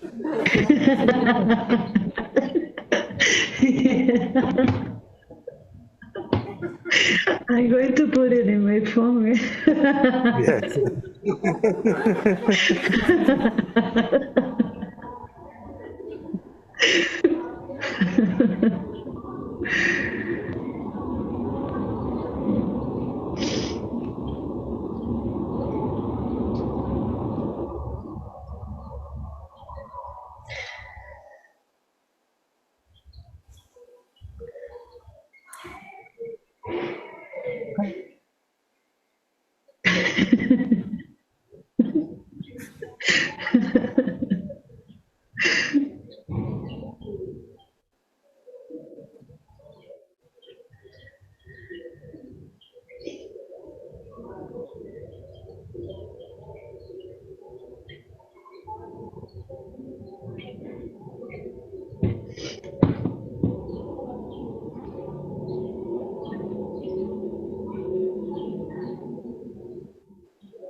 And,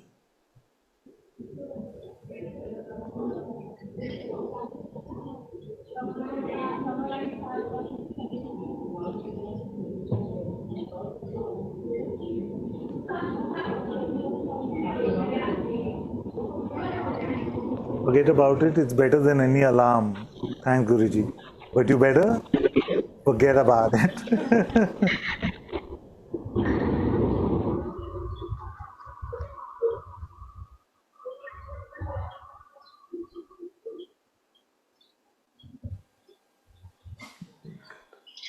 Father, Don't remember. because Yes. I have to leave and I don't know You how to have to do live. it. See, yes, Nobody knows. I'm Nobody here. knows.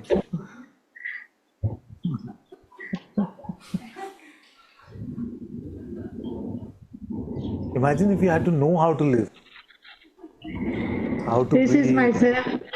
how to beat the heart. Who can do all of these things? Nobody knows. Life is happening. You don't have to worry.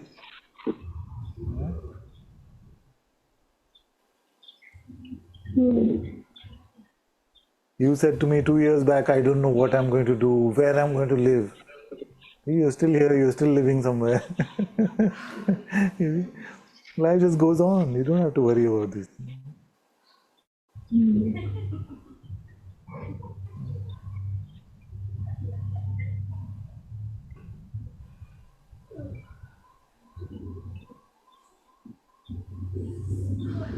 To know how to live is how to not live.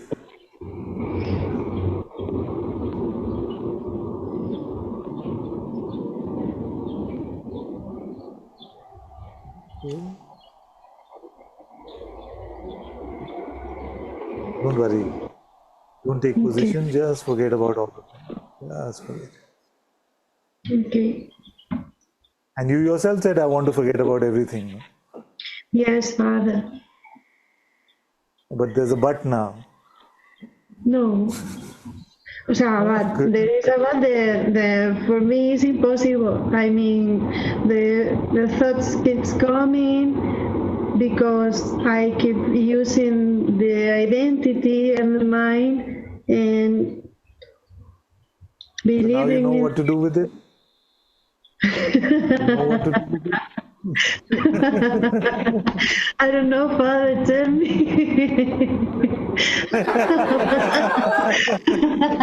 No, I know you know.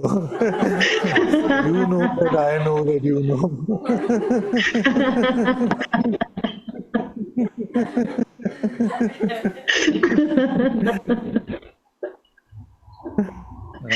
No, more than this, I charge tickets.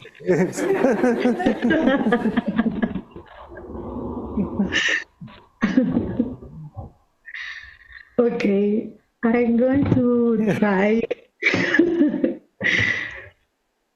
Okay, Very good, very good. thank you, Father. Thank you, my child. Thank you.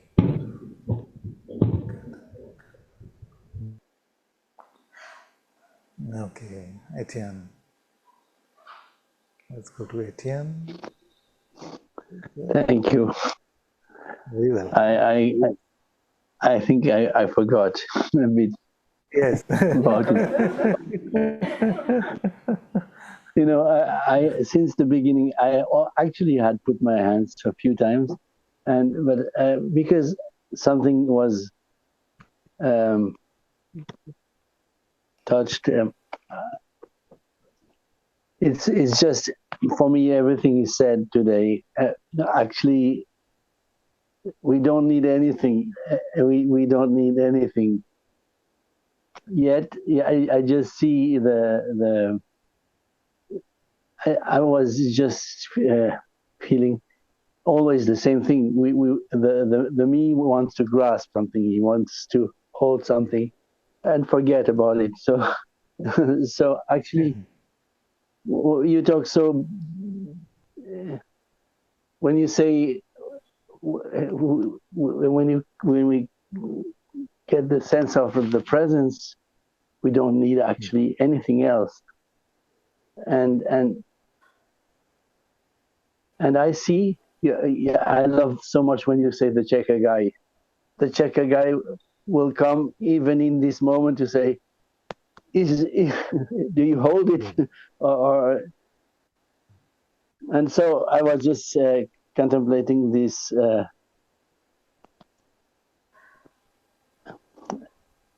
If we cannot accept the simplicity of the presence, if we want to be sure not to suffer,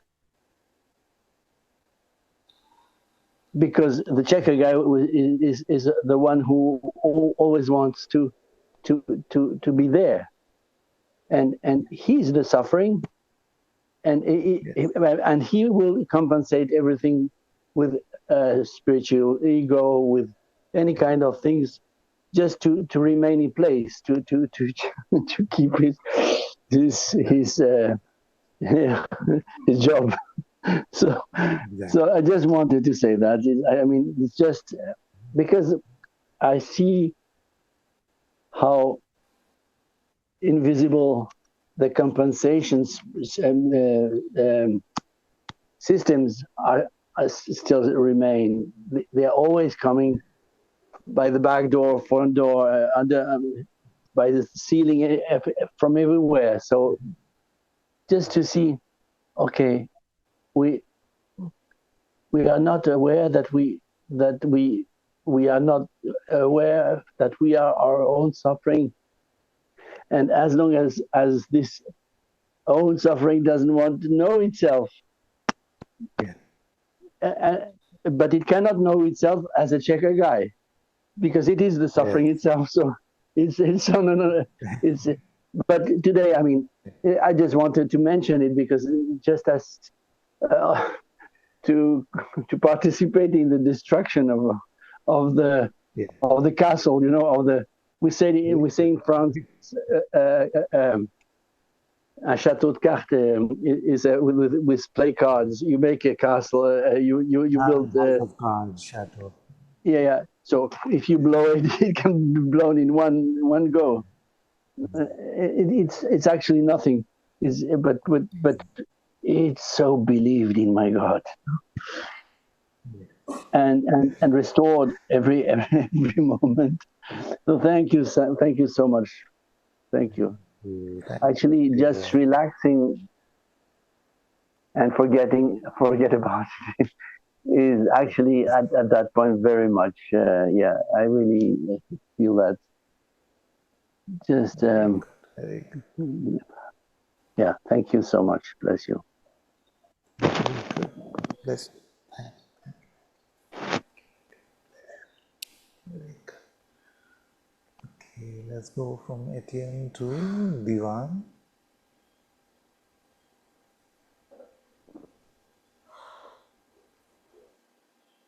Namaste. Namaste.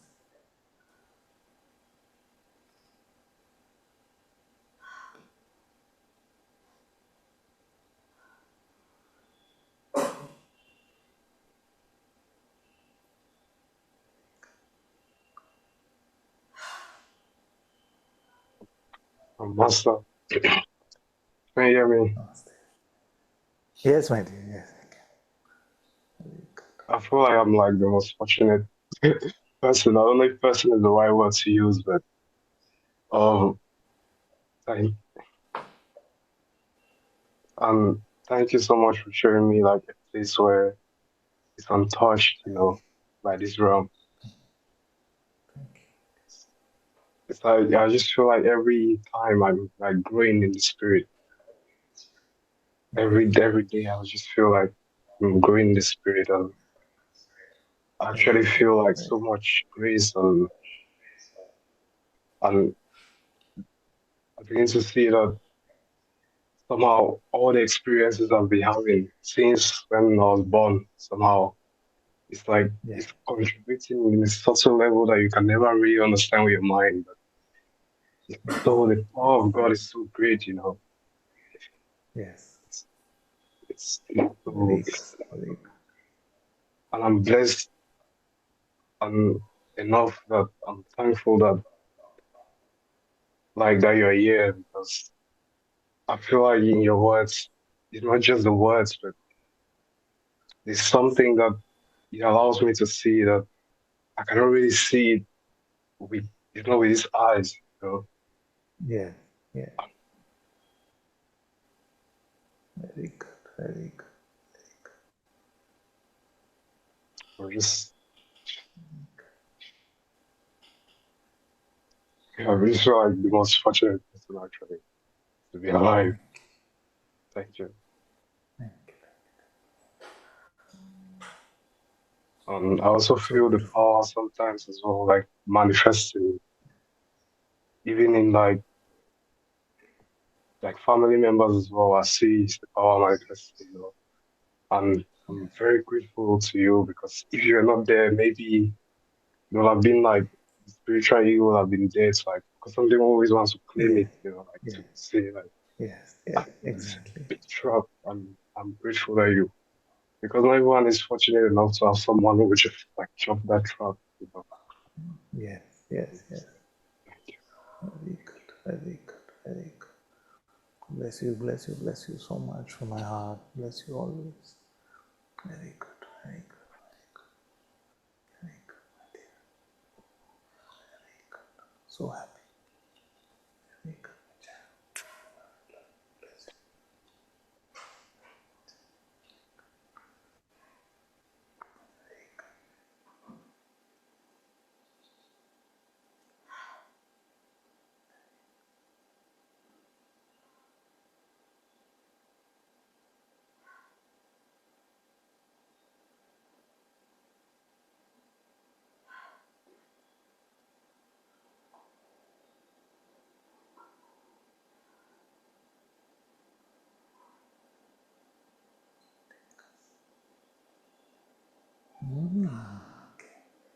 Let's go to Aniko.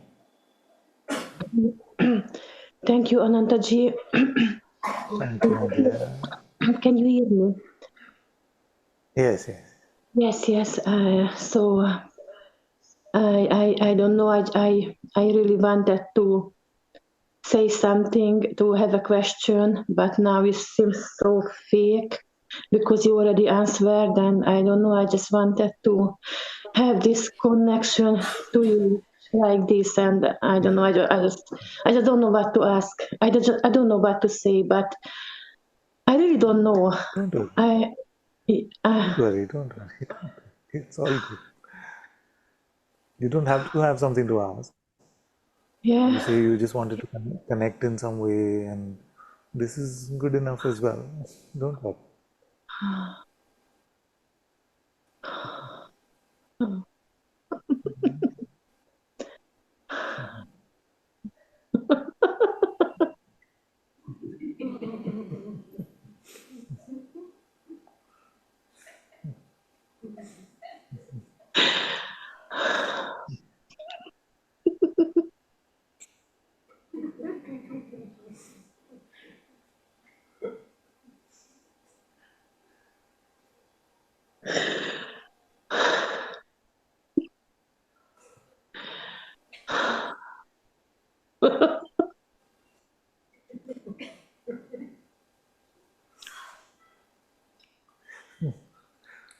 All that was stopping the laughter was the problem that I don't know what to ask. Once that went away, she's just happy.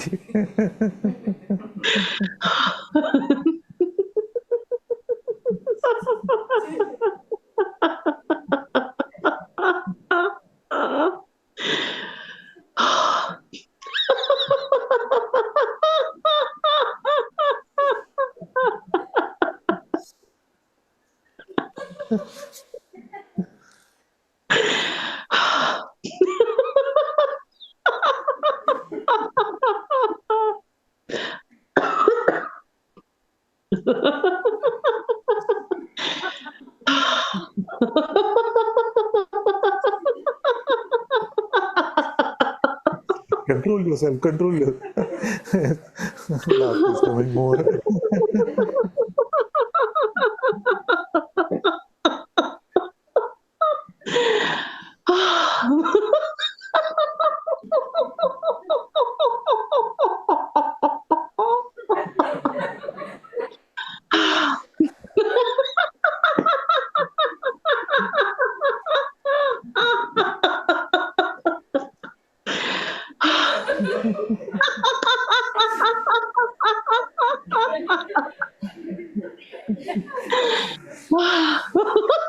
Definitely do some laughter yoga sessions.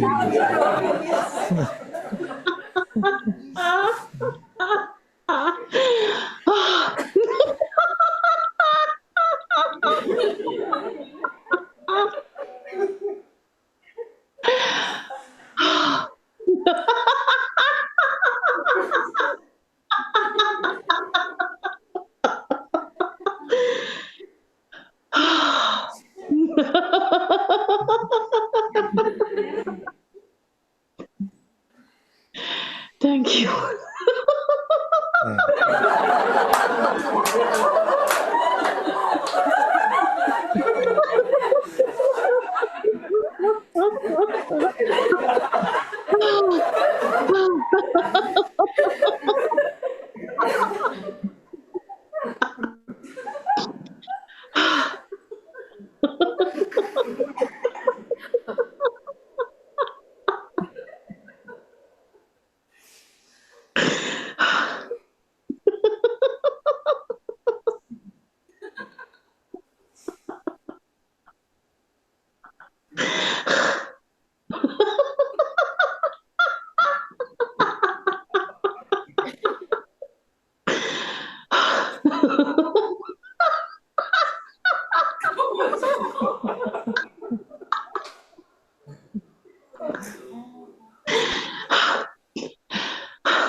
From start to end, she laughed.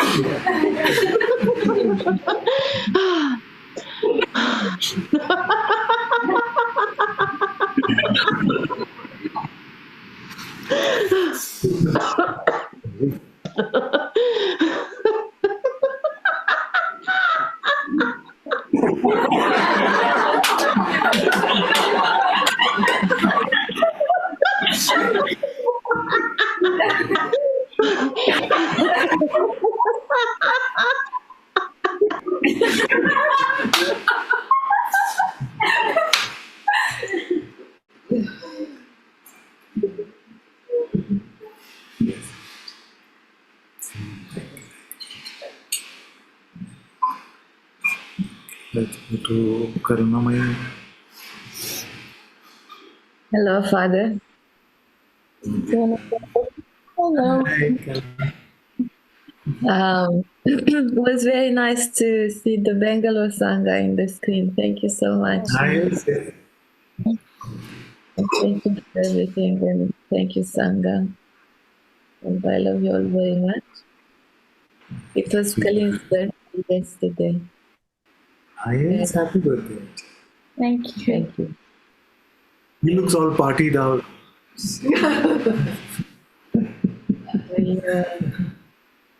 Yeah, I moved from Portugal to Romania, and it took 30 hours to get here.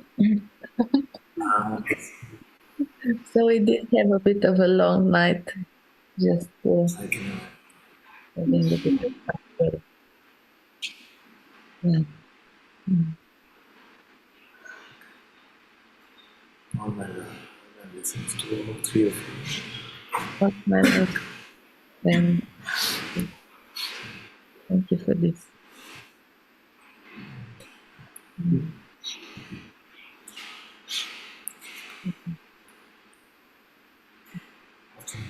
It's cool.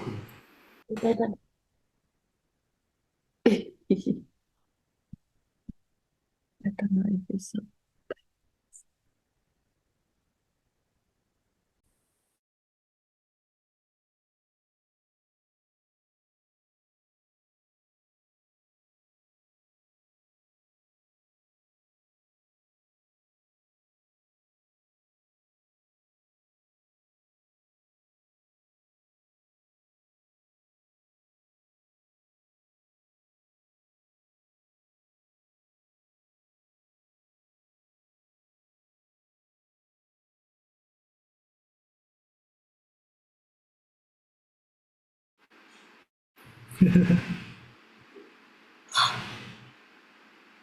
I didn't realize when I went on mute.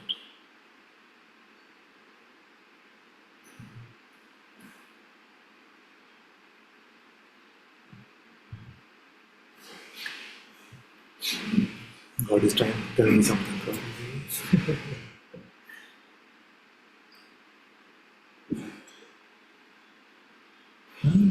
Do you want to say anything more? Am I saying something?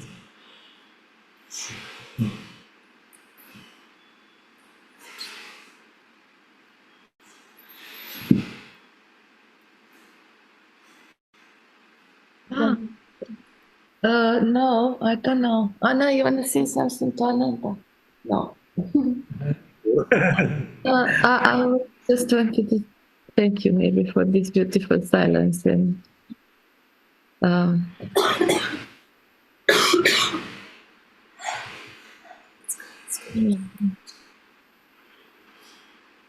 so